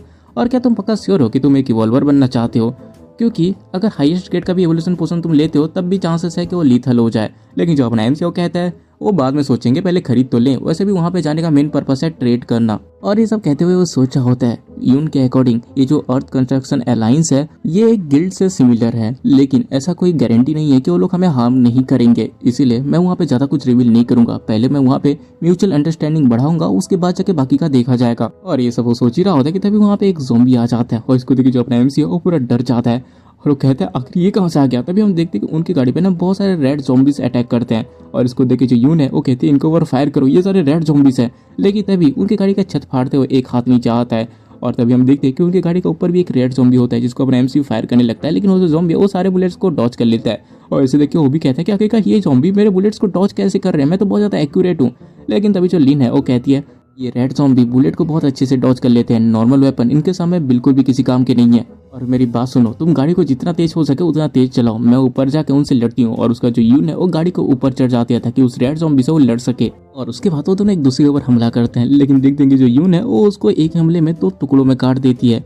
लेकिन उतना कम नहीं था, बिकॉज वहाँ पे और भी ज्यादा ज़ॉम्बीज आ जाते हैं उसके ऊपर हमला करने के लिए, जिनसे यून एक एक करके लड़ती है और उनको भी काट डालती है। लेकिन तभी एक ज़ॉम्बी नीचे से उसके पैरों को पकड़ लेता है और इससे पहले कि वो कुछ समझ पाए वो ज़ॉम्बी उसको खींच के गाड़ी के नीचे फेंक देता है, जिससे जो यून है वो गाड़ी के नीचे गिर जाती है और बहुत सारे ज़ॉम्बी उसके ऊपर अटैक करने के लिए आ जाते हैं। और जो यून है उसको तो लग रहा होता है कि वो गई, लेकिन तभी उसके सामने कुछ बिजली जैसा फ्लैश होता है और वो देखती है तो उसके सामने अपना एमसी आ चुका था, जो कि गुस्से से कहता है, ए तुम लोग मेरी बॉडीगार्ड से दूर रहो। और उसका जो यून है वो देखती है कि सारे के सारे जो रेड ज़ॉम्बीज हैं वो एक ही बार में खत्म हो गए। और तभी जो अपना एमसी है वो कहता है, अरे यार ये तो बहुत ज्यादा क्लोज था, मुझे तो एक पल के लिए लगा कि मैं यहाँ पे टपक जाऊंगा। और उसके बाद हमें 1 मिनट पहले का सीन दिखाया जाता है जहाँ पे यून जैसे ही गाड़ी से गिरती है अपना एमसी उसे देख लेता है और अपने एबिलिटी को यूज करके सीधे गाड़ी से कूद जाता है और पूरी तेजी से यून के पास जाता है, जहाँ पे रास्ते में जितने भी रेड ज़ॉम्बी होते हैं ना सीधे उनके सर में पूरा बंदूक गाड़ के उनको गोली मारता है। और ये सारी चीज वो बस कुछ सेकंड्स के अंदर करता है, जहाँ पे इन कुछ सेकंड्स के अंदर वो सारे के सारे ज़ॉम्बीज के सर पे गोली मारता है। और वो कहता है अच्छा तो तुम लोग बुलेट को डॉज कर सकते हो, लेकिन मैं तो तुम्हारे सर पे गोली मारी, अब क्या तुम कहोगे। और इसे देख के जो यून है वो बहुत ज्यादा शौक में होती है। वो सोची होती है क्या हुआ इतना ज्यादा पावरफुल है, उसने 6 रेड ज़ॉम्बी को इतने कम टाइम में मार डाला जो कि ऑलमोस्ट एक टायर इवॉल्वर के लेवल के थे। और हम तभी अपने एमसी को देखते हैं जो कि बहुत ज्यादा खुश होते हुए उनके ज़ॉम्बी कोर को निकालने लगता है, लेकिन तभी ना उसको चक्कर आने लगती है और वो कहता है कि ऐसा लग रहा है कि इतना ज्यादा हाई स्पीड मेरी बॉडी संभाल नहीं सकती, शायद मुझे थोड़ा बहुत और जिम करना होगा। लेकिन तो जो यून होती है ना वो कहती है वहाँ पे ज़ॉम्बी को ढूंढना बंद करो, लेकिन जो अपने एम से वो सुनता नहीं। तो यून जो होती है उसको रोकते हुए कहती है चल अपने आसपास देखो। और हम देखते हैं उनके आसपास बहुत सारे नॉर्मल ज़ॉम्बीज आने लगते हैं। और इसको देख के जो अपना एमसी है वो कहता है कि आखिरकार यहाँ पे इतने सारे ज़ॉम्बीज कहाँ से आ गए। और जो यून है वो कहती है मुझे कोई आइडिया नहीं है, पहले यहाँ से चलो निकलते हैं। और उसके बाद वो दौड़ते हुए गाड़ी में बैठते हैं और वहाँ से जाने लगते हैं, जहाँ पे जो अपना एमसी है वो उनके ऊपर गोली फायर कर रहा था। लेकिन जो यून है वो कहती है देखो यहाँ पे बहुत सारे ज़ॉम्बीज है इसलिए अपने गोलियां बचाओ। लेकिन हम देखते हैं कि जो ज़ॉम्बीज है वो उनके पूरे गाड़ी को ही घेर लेते हैं।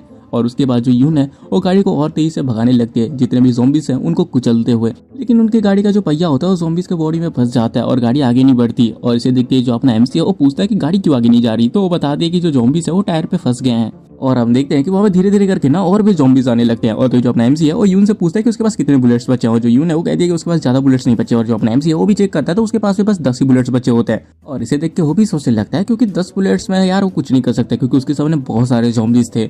और तभी उसको याद आता है कि इस टाइम पे वो एक ही स्किल का यूज कर सकता है, वो है डूम बुलेट। और उसके बाद वो सिस्टम से कंफर्म करता है कि वो एक दिन में एक फ्री बुलेट का यूज कर सकता है कि नहीं। और जो सिस्टम है वो कहती है हाँ। और उसके बाद ना वो 7 डूम बुलेट खरीद लेता है, लेकिन 2 स्किल पॉइंट वो छोड़ देता है ताकि वो डायमेंशनल शिफ्ट को यूज कर सके। और वो ये भी सोच रहा होता है कि अगर ये जो 8 डूम बुलेट है, 8 मतलब एक उसका फ्री वाला भी था और 7 उसने खरीदे, तो हाँ 8 डूम बुलेट जो थे अगर वो इन ज़ॉम्बीज के खिलाफ कुछ काम नहीं करते तो वो डायमेंशनल शिफ्ट यूज करके वो अपने मॉडर्न एरिया में चला जाएगा। लेकिन हाँ इसमें एक प्रॉब्लम है कि जो यून है वो यहाँ से नहीं निकल पाएगी, वो डेफिनेटली यहाँ पे मर जाएगी। लेकिन अभी जो यून है वो अपने एमसी से कहती है तुम चिंता मत करो, ये गाड़ी बहुत ज्यादा स्ट्रॉन्ग है इसलिए कुछ टाइम तक तो ये ज़ॉम्बी हमारे पास आ नहीं पाएंगे। लेकिन तभी जो अपना एमसी है वो अपने सारे डूम बुलेट्स को चला देता है। और इसे देखते ही जो यून है वो कहती है मैंने तुम्हें कहा नहीं था कि अपने बुलेट्स को बचा के रखो, इतने सारे ज़ॉम्बीज के खिलाफ ये बुलेट्स कोई भी मदद नहीं करेंगे, ये सारे यूजलेस हैं। और जो अपना एमसी है वो तो भाई हंसने लगता है। और तो जो यून है वो कहती है कम से कम तुम्हें एक बुलेट तो रखनी चाहिए अपने लिए। और जो अपना एमसी है वो कहता है एक बुलेट से क्या हो जाएगा।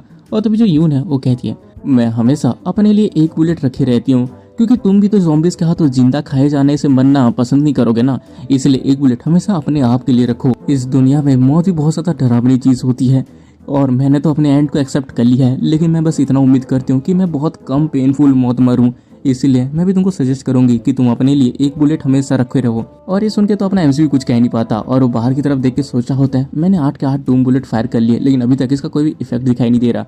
लेकिन तभी सडनली ना वहाँ पे बारिश होने लगती है और इसे देख के जो यून है वो कहती है चलो अब बारिश होना चालू हो चुकी है, अब हमें ज्यादा चिंता करने की जरूरत नहीं है कि हमारा पानी खत्म हो जाएगा, हम बस इतना ही उम्मीद कर सकते हैं कि कोई यहाँ पे आए और इन ज़ॉम्बी को अपने पीछे भगा के ले जाए। लेकिन इस दुनिया में कोई भी इतना ज्यादा काइंड हार्टेड नहीं है। और तभी वहाँ पे ना बहुत ज्यादा बदबू आने लगती है और जो अपना एमसी है वो कहता है क्या ये बदबू कौन सी है।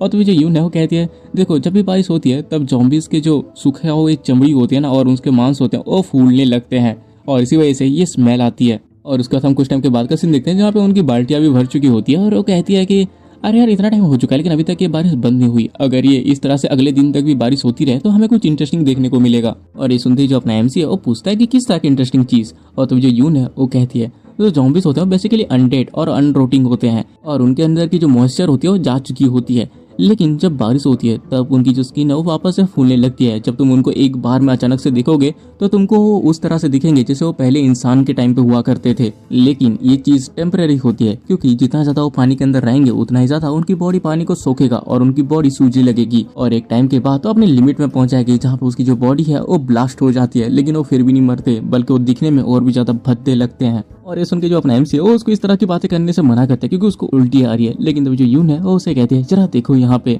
ये लोग वापस से इंसान बन चुके हैं। और तभी एक लड़की जो कि उसके विंडो के पास थी वो उसको देख के जो यून होती है वो कहती है अच्छा तो तुम जिंदा थी तब तुम ऐसी दिखती थी, तुम मेरी एज की ही लग रही हो, अगर तुम यहाँ पे जिंदा होती और ये वर्ल्ड नॉर्मल होती तब मैं। और तो जो अपना एमसी है वो पूछता है कि यून अगर ये वर्ल्ड ऐसी नहीं होती तो तुम क्या करती। और ये सुन के जो यून होती है वो एक पल के लिए सुन पड़ जाती है और उसके बाद वो कहती है इसके बारे में मैंने कभी नहीं सोचा, अगर ये जो दुनिया है इसमें ज़ॉम्बीज नहीं होते और ये नॉर्मल होती तो शायद मैं एक पेस्ट्री बनाने वाली शेफ होती, क्यों क्या ये प्रोफेशन मुझे सूट करेगा। और जो अपना एमसी है वो कहता है कि हाँ ये प्रोफेशन तुम्हें परफेक्टली सूट करेगा। और उसके बाद वो सोचा होता है मैं इस तरह से यून को यहाँ पे छोड़ के नहीं जा सकता, यहाँ पे जरूर कोई दूसरा रास्ता होगा। अगर मैं एक दिन के लिए और आराम कर सकूं तो शायद मैं अपनी जो रैबिट क्लाइंबिंग स्किल है उससे मैं इन ज़ॉम्बीज़ को मार सकूं यून के साथ मिलके। लेकिन तभी वहाँ पे बहुत जोर से बिजली कड़कती है और इसको देख ये दोनों शौक हो जाते हैं। और जो यून है वो कहती है कितनी ज्यादा डेंस लाइटनिंग है, ये एरिया हमारे साथ ड्राई रहती है लेकिन मैंने आज तक कभी इस तरह की बारिश नहीं देखी जहाँ पे हम देखते हैं वहाँ पे बहुत तेजी से बिजली कड़क रही होती है। और तभी एक बहुत बड़ी लाइटनिंग सीधे उनकी गाड़ी की तरफ आती है और उनकी गाड़ी में लगने के बाद वो जो बिजली है वो स्प्रेड कर जाती है बाकी सारे ज़ॉम्बीज़ के ऊपर और सारे ज़ॉम्बीज़ वहीं पे ही मर जाते हैं। और उसके बाद ये लोग जैसे ही आँख खोल के देखते हैं वो देखते हैं कि भाई सारे ज़ॉम्बीज़ मर चुके हैं और इस बात से वो बहुत ज्यादा शॉक हो जाते हैं। और उसके बाद तो गाड़ी से नीचे आके सारे ज़ॉम्बीज़ के बॉडीज को वहां से हटा के साफ करते हैं ताकि वो आगे बढ़ सकें, जहाँ पे ये दोनों बहुत ज्यादा खुश होते हैं कि ये लोग बच गए। और उसके बाद ये वापस से अपनी जर्नी चालू करते हैं जहाँ पे वो लोग फाइनली अपने डेस्टिनेशन में पहुंच जाते हैं। और इनके गाड़ी को ना कुछ गार्ड्स देख लेते हैं और एक बंदा बोलता है कि जाके गेटकीपर को बुलाओ कि कोई यहाँ पे आया है। और तभी हम गेटकीपर को देखते हैं जो कि दो लौंडियों के साथ रंगरलिया मना के भैंस की तरह सो रहा होता है, जहाँ पे उसके पास एक गार्ड आके उसको बताता है कि कुछ लोग यहाँ पे आए हैं। और ये सुनने के बाद जो गेटकीपर होता है वो बहुत ज्यादा फ्रस्ट्रेट हो जाता है और कहता है जाके किसी को बोल लो कि वो जाके उनसे पूछे क्यों आए हैं। तभी एक बंदा जाके वहाँ पे बोलता है कि गाड़ी से बाहर आ जाओ। और ये लोग जैसे ही बाहर आते हैं वो बंदा पूछता है कि तुम यहाँ पे शेल्टर के लिए आए हो या किसी काम से, जहाँ पे जो अपना एमसी है उसे बताता है कि ये लोग ट्रेडर्स हैं और ये लोग सामान एक्सचेंज करने आए हैं। और उसके बाद ये लोग गेटकीपर के पास जाते हैं जहाँ पे जो गेटकीपर से वो कहता है अच्छा तो तुम लोग बोल रहे थे कि तुम ट्रेडर्स हो, तो आखिरकार तुम क्या लेके आए हो। और तभी उसके पास ना उसका बंदा एक कैन वाला मीट लेके आता है और इसको देखते ही जो गेटकीपर होता है वो उसको खोल लेता है। और उसको देखिए जो यून है वो चिल्लाते हुए कहती है हे तुम इसको खोल क्यों रहे हो, अभी तक हमने तुम्हारे साथ इसके ट्रेड नहीं किया है। लेकिन जो अपना एमसी है वो उसे रुकते हुए कहता है अरे अरे रुको रुको कोई बात नहीं, वो शायद चेक कर रहे कि क्वालिटी कैसी है, आप बेझिझक इसको ट्राई कर सकते हैं।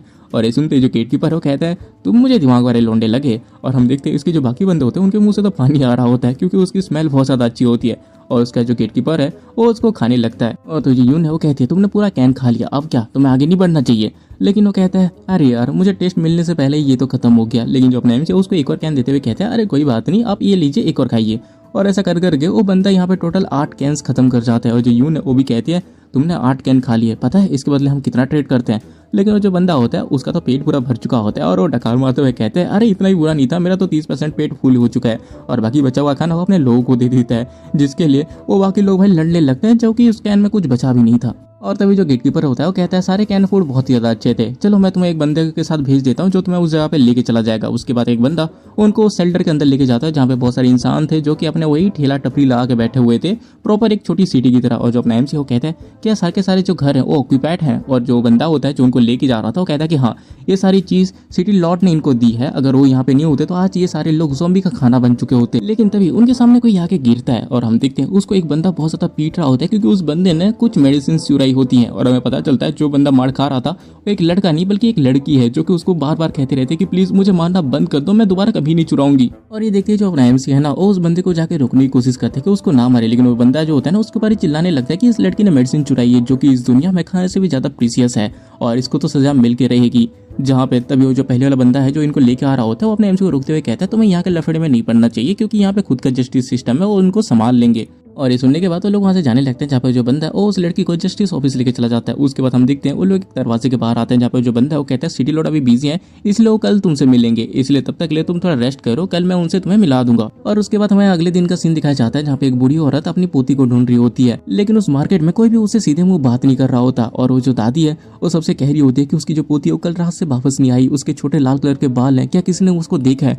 और इस चीज को अपने एमसी भी देख रहा होता है और उसको याद आता है ये तो कल वाली लड़की की ही बात कर रही है। लेकिन उनके बगल में जो बंदा होता है वो कहता है तुम्हें इसके बारे में चिंता करने की जरूरत नहीं है, कोई उस बुढ़िया को बता देगा कि उसकी पोती जस्टिस ऑफिस में है। लेकिन जो अपना एमसी है वो खुद ही जाकर उसको बता देता है कि उसकी जो पोती है उसने कुछ मेडिसिन चुराए थे और इसी वजह से उसको जस्टिस ऑफिस लेके गए हैं। और ये सुनते हुए जो बुढ़िया वो अपने आप को कोसने लगती है कि वही बीमार थे और उसी की वजह से ही वो उसको चुरा रही थी। और उसके बाद वो ना जस्टिस ऑफिस की तरफ चली जाती है और अपने एमसी और जो यून होते हैं वो सिटी लॉर्ड के पास जाने लगते हैं। और उसके बाद हम सिटी लॉर्ड को देखते हैं जहाँ पे एक बंदा आके उसको बताता है कि वो मर्चेंट आ चुका है। और जो सिटी लॉर्ड है वो कहता है कि हाँ उसे अंदर आने दो। और अपने एमसी वहाँ पे पहुंचते ही अपने आप को इंट्रोड्यूस करवाता है। और जो सिटी लॉर्ड है वो कहता है मैं बस उन्हीं लोगों से सामान लेता हूँ जिनको कि मैं जानता हूँ, लेकिन मेरे बाकी साथियों ने बोला कि तुम्हारा जो कैन फूड था वो बहुत ही ज्यादा अच्छा था, इसलिए मैं देखना चाहता हूँ कि ये बात सच है कि नहीं है। और ये सुनते जो अपना एमसी वो भी हंसते हुए कहता है कि हाँ अब तक जिन्होंने ये मेरा खाना खाया उनको ये बहुत ज्यादा पसंद है, आपको भी ये ट्राई करना चाहिए। और उसके बाद वो सिटी लॉर्ड के पास कुछ कैंस भिजवाता है जिसको जो सिटी लॉर्ड है वो जैसे ही खाता है और उसको इतना ज्यादा पसंद आता है कि वो सारे के सारे कैन को एक ही बार में उठा के खा लेता है और खुश होते हुए कहता है आज तक मैं जितना भी मीट खाता था ये उससे 1000 गुना ज्यादा बेहतर है, मैं इसके लिए कुछ भी ट्रेड कर सकता हूँ। और जो अपना एमसी है वो भी बहुत ज्यादा खुश हो जाता है। और तो जो सिटी लॉर्ड है वो कहता है तो बताओ मुझे तुम क्या क्या ट्रेड करना चाहते हो।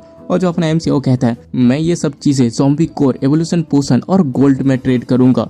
और ये सुनते ही जो सिटी लॉर्ड है उसको समझ नहीं आता है गोल्ड है क्या, और तभी एक बंदा उसके कान में बताता है कि गोल्ड किसे कहते हैं। और ये सुनते ही वो जो बंदा है वो मान जाता है और कहता है कि ठीक है, हमारे पास बहुत सारे गोल्ड पड़े हैं। और उसके बाद ना वो अपने एक बंदे से कहता है इसको सप्लायर्स के पास लेकर जाओ और इसे जो चाहिए उस चीज को दे के उससे ट्रेड कर लो। और तभी जो अपना एमसी है वो कहता है सिटी लॉर्ड मुझे आपसे एक और चीज चाहिए। और जो सिटी लॉर्ड है वो कहता है कि हाँ बताओ क्या चाहिए। और जो अपना एमसी है वो उसी लाल वालों वाली लड़की के बारे में बात करता है कि उसने मेडिसिन चुराई थी, इसकी वजह से उसे पकड़ लिया गया है, इसलिए वो उनसे छोड़ने की बात करता है और उसने जितना भी सब चुराया था उसका वो 3 गुना भरने के लिए भी तैयार होता है। और ये चीज सिटी लॉर्ड अपने बंदे से भी कंफर्म करता है कि ऐसा कोई सीन हुआ है क्या, और उसका बंदा भी हाँ कहता है। और ये सोचने के बाद जो सिटी लॉर्ड है वो कहता है कि ठीक है, इसमें कोई दिक्कत नहीं है क्योंकि इसमें मेरा कोई लॉस हो नहीं रहा, तो मैं मान जाता हूँ। और वो मान जाता है। और ये सुनते ही जो अपना एमसी है वो बहुत ज्यादा खुश हो जाता है। और उसके बाद हम देखते हैं सप्लाई वाले एरिया पे जहाँ पे अपने एमसी को उसके सारे सामान मिल जाते हैं, जहाँ पे टोटल 100 ज़ॉम्बी कोर होते हैं, 10 किलो गोल्ड होता है और 2 इवोल्यूशन पोशन होते हैं। और इसको देखिए जो अपना एमसी है वो बहुत से खुश हो जाता है। और तभी वो जो बंदा है वो उसको ना एक लेटर देता है जो कि सिटी लॉर्ड ने दिया था, जिससे उस लड़की को छोड़ा जाने वाला है। इसलिए वो कहता है कि इसको तुम जस्टिस ऑफिस में दिखाना, जिससे वो लोग उस लड़की को छोड़ देंगे। और जो अपना एमसी है वो बहुत ज्यादा खुश हो जाता है। और तभी वो जो बंदा है वो कहता है कि ठीक है चलो मैं तुम्हें जस्टिस ऑफिस में लेके चलता हूँ। लेकिन तभी जो अपना एमसी है वो देखते कि उसके पास यून नहीं है और वो सोचा होता है कि आखिरकार यून कहाँ गई, शायद तो उसका गेट में इंतजार कर रही होगी। और उसके बाद हम जस्टिस ऑफिस के बाहर देखते हैं जहाँ पे बहुत ज्यादा भीड़ होती है और लोग बहुत ज्यादा शौक में होते हैं क्योंकि वहाँ पे किसी को फांसी लगा दिया गया होता है। और तभी जो अपना एमसी है वहाँ पे पहुंच के कहता है आखिरकार यहाँ पे इतनी ज्यादा भीड़ क्यों है। और तभी उसके साथ जो बंदा आया होता है वो सबको हटाते हुए कहता है जल्दी से हटो यहाँ से, नहीं तो कल सिटी लॉर्ड को कह के तुम्हारा डबल वर्क करवा दूंगा। लेकिन तभी वहाँ पे एक बंदा होता है जो ये कहता है उन्हें यहाँ पे रहने दो, उनको यहाँ पे मैंने बुलाया है। वो सारे लोग जो कि सोचते हैं कि सिटी लॉर्ड से वो कुछ भी चुरा सकते हैं, उन्हें ये सब देखने दो। हम देखते हैं यहाँ पे वही लड़की थी कल वाली जिसने कि वो सारे मेडिसिन चुराए थे, उसको यहाँ पे फांसी में चढ़ा दिया होता है। और नीचे उसकी जो दादी होती है वो रो रही थी। और तभी वो जो बंदा है वो कहता है किसी को भी माफी नहीं मिलेगी, जो भी सिटी लॉर्ड के साथ कुछ भी करेगा उसको मौत ही मिलेगी। और हम उसकी दादी को देखते हैं जो कि पागलों की तरह रो रही थी। और इसको देख के जो अपना एमसी होता है वो बहुत ज्यादा गुस्सा हो जाता है और सीधे उस बंदे के पास जाकर उसके कॉलर को पकड़ के कहता है आखिर तुम लोगों ने इंसानों को सोचा क्या है जो तुम जो चाहे वो कर रहे हो इनके साथ। और अपने एमसी को देख के बंदा कहता है तुम्हें तो मैंने यहाँ पे कभी नहीं देखा, शायद तुम वो मर्चेंट हो गए जो यहाँ पे कल आए थे। और उसके बाद तो अपने एमसी के हाथ को पकड़ के मोड़ देता है, जिससे जो अपने एमसी का हाथ है वो टूट जाता है और इस अपने एमसी को बहुत दर्द होता है। और तभी वो बंदा कहता है चलो तो मैं सिटी से नहीं हूँ इसलिए मैं तुम्हें इस बार छोड़ दे रहा हूँ। और तभी वो जो बंदा होता है जो अपने एमसी को लेके आता है वो कहता है जस्टिस कीची प्लीज आप इसे छोड़ दीजिए, ये सिटी का नहीं है, इसको यहाँ के रूल्स के बारे में नहीं पता। लेकिन तभी वहाँ पे ना यून को भी 2 बंदे लेके आते हैं और जो ऑफिसर होता है चीफ जस्टिस वो कहता है कि अच्छा तो ये लड़की भी तुम्हारे साथ आई थी ना। और जो अपना एमसी है वो कहता है आखिर तुम्हें क्या हुआ।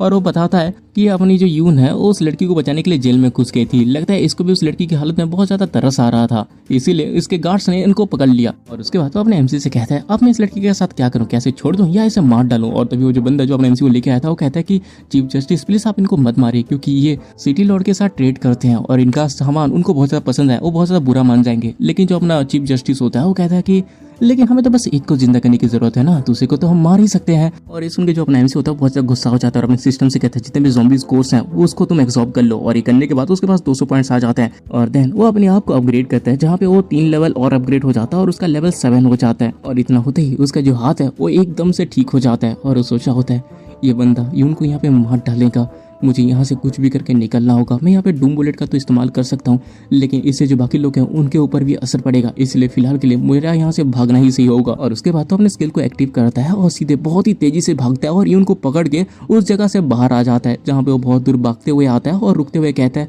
मैं बहुत दूर आ चुका हूँ, अब शायद वो लोग मेरा पीछा नहीं कर सकते। और उसका जो यून है वो अपने एमसी को सॉरी बोलती है कि उसने उसको इस सब चीज़ों में घसीटा। लेकिन जो अपना एमसी है वो कहता है कि अरे नहीं, इसमें उसकी कोई गलती नहीं है, बल्कि इसमें अपने एमसी की खुद की गलती है कि उसने पहले एक्शन नहीं लिया। और जो यून होती है वो कहती है कि मुझे नहीं पता था कि वो लोग इतनी जल्दबाजी करेंगे, अगर मैं थोड़ी सी और स्ट्रांग होती तो मैं उनको थोड़ी देर और रुक पाती तो शायद वो लड़की बच जाती। लेकिन तभी जो अपना एमसी है वो कहता है क्या सच में वो बंदा इतना ज़्यादा स्ट्रांग था, आखिरकार उसका लेवल कितना होगा। और जो यून है वो कहती है वो लेवल 5 का इवॉल्वर है। और जो अपना एमसी है वो कहता है कि क्या लेवल 5 का इवॉल्वर, क्या ये बहुत ज़्यादा पावरफुल होते हैं। और जो यून है वो कहती है कि हाँ जो इवॉल्वर्स हैं वो लेवल 1 से स्टार्ट होते हैं, जिनको बहुत ज़्यादा मेहनत करनी होती है। हर एक लेवल को ब्रेक थ्रू करने के लिए उनको बहुत ज़्यादा डिफिकल्टी फेस करने की जरूरत पड़ती है। तुम खुद ही सोच लो, मुझे लेवल 3 में पहुंचने में 10 साल लग गए। और हर एक फैक्शन के पास अपनी सेफ्टी के लिए एक हाई लेवल का इवॉल्वर जरूर होता है, लेकिन जो लेवल 5 के इवॉल्वर्स होते हैं वो बहुत ज़्यादा रेयर होते हैं।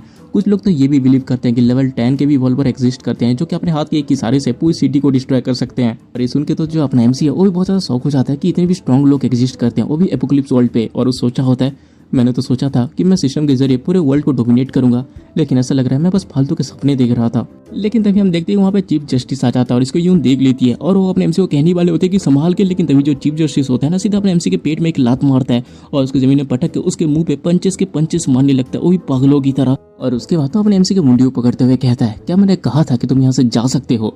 और उसके बाद वो अपने एमसी को जमीन में पटक देता है, जहाँ पे हम देखते हैं वो तो बेहोशी हो चुका था। और जो यून है वो चीफ जस्टिस से लड़ने के लिए आती है, लेकिन जो चीफ जस्टिस होता है ना उसके पेट में एक पंच मारता है और जो यून है ना उसकी एक पंच से ही हालत खराब हो जाती है। और उसका जो चीफ जस्टिस होता है वो यून को उसके गले से पकड़ लेता है और जो यून है वो कहते हैं मुझे यहाँ से जाने दो। लेकिन तभी हम अपने एमसी को देखते हैं जो कि अपने पॉकेट से एवोल्यूशन पोशन को निकाल के वहीं पे पी जाता है और इससे उसे बहुत ज़्यादा पेन होने लगता है और वो दर्द में करहाने लगता है। और जो यून है वो उसे कहते हैं कि क्या तुमने एवोल्यूशन पोशन पी लिया। और तभी हम चीफ जस्टिस को देखते हैं जो कि इसे इस तरह से देख के पागलों की तरह हंसने लगता है। और हम अपने एमसी को देखते हैं जो कि दर्द में जमीन में रेंग रहा था और जो चीफ जस्टिस है वो हंसते हुए कहता है, देखो जरा अब तुम्हारी जो बॉडी है वो खुद से फट जाएगी और तुम मर जाओगे। तुम्हें देख के ऐसा लग रहा है कि एक छोटा सा कीड़ा बनने से पहले अपनी आखिरी कोशिश कर रहा है। हम देखते हैं कि जो अपने एमसी की आंखें होती है पूरी लाल हो चुकी थी और तभी उसको ना उसकी पुरानी यादें आने लगती है। जहाँ पे वो छोटा था तो उसका बाप उसे कहता है कि तुम्हारा टीचर तुम्हें कहता रहा फिर भी तुम लड़ते क्यों रहे। और जो अपना एमसी है वो कहता है उन लोगों ने पहले मुझे बुली किया इसलिए मैंने उनको मारा। लेकिन उसका बाप उसको एक थप्पड़ मारते हुए कहता है तुम हमेशा स्कूल में लड़ते रहते हो और इस वजह से कंप्लेन आती रहती है, तुम मुझे एम्बेरस कर रहे हो, आखिर तुम मेरे बेटे हो ही क्यों। और इसी तरह से हमें एक और सीन दिखाया जाता है जहाँ पे उसे ना अपनी कंपनी से निकाला जा रहा होता है और जब वो रीजन पूछता है तब वो बंदा उसे बताता है बॉस के लिए ये बात बहुत ज़्यादा कॉमन है कि अपने फीमेल स्टाफ को जितना चाहे उतना पीने के लिए कह सकते हैं, इसमें तुम्हें इंटरफेयर करने की जरूरत नहीं है, तुम हमेशा उनके बीच में घुसते हो, इसीलिए आपसे तुम खुद का काम खुद ही देखो, दूसरों के लफड़े में टांग मत अड़ाओ। और हम देखते हैं उसके बाद एक और सीन जहाँ पे जो अपना एमसी है उसके पास कोई घर नहीं होता, वो अपना सामान लेके जा ही रहा होता है कि तभी उसको ना उसकी लैंडलॉर्ड दिखती है जिसको कि कुछ लोग छेड़ रहे होते हैं। और उसके बाद जाके वो उसको बचाने की कोशिश करता है, जहाँ पे वो जो लोग हैं वो अपने एमसी को ही पीट देते हैं। लेकिन जो अपना एमसी है पूरी तरह से मार खाने के बाद भी उनको छोड़ नहीं रहा होता और वो बंदे भी इससे बहुत ज़्यादा फ्रस्ट्रेट हो जाते हैं। और तभी एक बंदा कहता है चलो अब इसको यहाँ से छोड़ के चलते हैं, अगर पुलिस आ गई तो हम पकड़े जाएंगे। और वो लोग वहाँ पे चले जाते हैं जहाँ पे जो अपना एमसी है वहाँ से उठता है और तभी वो जो लड़की है वो उसे थैंक्स कहती है कि उसने उसकी जान बचाई। और उसके बाद वो उसको हॉस्पिटल चलने के लिए कहती है, लेकिन जो अपना एमसी है वो कहता है कि नहीं, इसके बारे में सोचने की जरूरत नहीं है, तुम यहाँ से जल्दी से घर चली जाओ क्योंकि ये एरिया लड़कियों के लिए सेफ नहीं है। लेकिन तभी वो जो लड़की है वो अपने एमसी को देखती है कि वो बैग लेके जा रहा है और उसको रोक दिया और कहती है मैं देख रही हूँ कि तुम बैग लेके जा रहे हो, क्या तुम्हारे पास रहने के लिए कोई जगह नहीं है? अगर तुम चाहो तो मेरे पास एक अपार्टमेंट है जो कि खाली है, तुम वहाँ पे रह सकती हो। और ये सुनते ही जो अपना एमसी है वो कहता है कि हाँ मुझे एक जगह तो चाहिए, तो उसकी मंथली रेंट कितनी है? और जो लड़की है वो कहती है तुम चिंता मत करो, वो बहुत ही ज़्यादा चीप है। और इसी तरह से ही ये दोनों पहली बार मिले थे, जहाँ पे वो उसके घर पे जाता है तो उसको खाने को देती है और बोलती है कि मेरा खाना कैसा है। और हमें जो एमसी है वो भी खुश होता है, कहता है कि बहुत ज़्यादा टेस्टी है। और उसके बाद हम वापस से प्रेजेंट में आते हैं जहाँ पे जो चीफ जस्टिस होते हैं ना वो अपने एमसी को लात मारते हुए कहता है कि हे उठो, क्या हो गया? लेकिन वो देखते हैं कि अपना एमसी हिलजुल नहीं रहा और वो कहता है लगता है ये फेल हो गया। हम देखते हैं कि जो अपना एमसी है वो अपने सिस्टम के अंदर होता है जहाँ पे वो सोचा होता है मैंने लेवल 2 का एवोल्यूशन पोशन पिया, लेकिन मेरे यहाँ पे एंडलेस मेमोरीज आती जा रही हैं, ऐसा लग रहा है कि मैं इवॉल्व नहीं हो पाऊंगा क्योंकि इसके चांसेस बहुत ज़्यादा कम है। और उसके बाद वो वापस अपने मेमोरीज में चला जाता है जहाँ पे जो जियांग उसे पूछ रही थी क्या ये टेस्टी है। और जो अपना एमसी वो कहते हैं कि हाँ ये तो बहुत ज़्यादा टेस्टी है, मैं तो रिकमेंड करूँगा तुम्हें एक रेस्टोरेंट खोलना चाहिए, मैं तो ये हर रोज़ खा सकता हूँ। और जो जियांग है वो भी कहती है ठीक है, मैं तुम्हारे लिए ये पूरी ज़िंदगी तक बना सकती हूँ। और ये सुन के जो अपना एमसी है उसको भी रियलाइज़ हो जाता है कि जो जियांग है उसे पसंद करती है। और तभी जो जियांग वो कहती है ओके ठीक है, तुम 1 मिनट वेट करो, यहाँ की जो फेमस मिठाई वाली दुकान है मैं वहाँ से तुम्हारे लिए ना पेस्ट्री लेके आई हूँ, जरा तुम इसको एक बार ट्राई करके देखो। और जो अपना एमसी उसको खाते हुए कहता है ये तो बहुत ज़्यादा डिलीशियस है। और तो जो जियांग है वो कहती है तुम्हें पता है कि जो बहुत ही अच्छे पेस्ट्री शेफ होते हैं उनको बहुत ही ज़्यादा तगड़े अवार्ड्स मिलते हैं। और ये सुनते ही जो अपना एमसी है ना उसको ना यून की बातें याद आती है कि उसको एक पेस्ट्री शेफ बनना था। और ये याद करते ही वो जियांग से कहता है मैं कुछ तो भूल रहा हूँ। और उसके बाद हम प्रेजेंट में आते हैं जहाँ पे जो चीफ जस्टिस होता है वो यून को बांध के ना लेके जा रहा होता है। और जो यून है वो कहती है अगर तुम ये कर क्या रहे हो, अगर तुम्हें मुझे मारना है तो अभी मार डालो। लेकिन जो चीफ जस्टिस होता है वो कहता है कि नहीं, मैं तुम्हें नहीं मारूंगा क्योंकि अगर तुमको मैंने मार डाला तो सिटी लॉर्ड को सप्लाई कौन करेगा, और अगर तुम सप्लाई नहीं कर पाई तो फिर भी क्या जा रहा है, तुम्हारी शक्ल बहुत ज़्यादा सुंदर है तो तुम सिटी लॉर्ड के लिए खिलौने की तरह काम करोगी। लेकिन तभी उसके पैर को कोई पकड़ लेता है और हम देखते हैं ये अपना एमसी था जो कि जग चुका था। और वो उससे कहता है तुम्हें यहाँ से जाने के लिए किसने बोला। और उसके बाद तो सीधे चीफ जस्टिस के मुंह पे खींच के एक पंच मारता है और देन उसको जमीन में पटक के उसके मुंह पे बस पंचेस के पंचेस मारते रहता है इतना जोर से कि जमीन तक धंस जाती है। और इसको देख के जो यून है वो तो शौक हो जाती है। और तभी हम चीफ जस्टिस को देखते हैं जो कि खून से लथपथ होकर नीचे पड़ा हुआ था। और जो अपना एमसी वो धीरे धीरे उड़ता है और वो कहता है हाँ फाइनली अब इसको निपटा दिया। जहाँ पर जो यून है वो उसको देख के बहुत ज़्यादा खुश हो जाती है और कहती है यार तुम जिंदे हो, तुम सक्सेसफुली इवॉल्व हो गए, मुझे तो लगा तुम ऑलरेडी। लेकिन तभी जो अपना एमसी है वो कहता है तुम्हें क्या लगता है मुझे मारना इतना आसान है। लेकिन वो इतना कह ही रहा होता है कि तभी जो चीफ जस्टिस होता है ना उसके ऊपर हमला करता है और अपने हाथ को उसके पेट के आर पार कर देता है। और अचानक से ये सब होता हुआ देख के जो यून है वो भी कुछ समझ नहीं पाती। और तभी जो चीफ जस्टिस होता है ना वो उसके पेट में अपने हाथ को डाल के उसको ऊपर उठाता है और उसे कहता है बधाई हो, तुम सक्सेसफुली एक इवॉल्वर बन गए।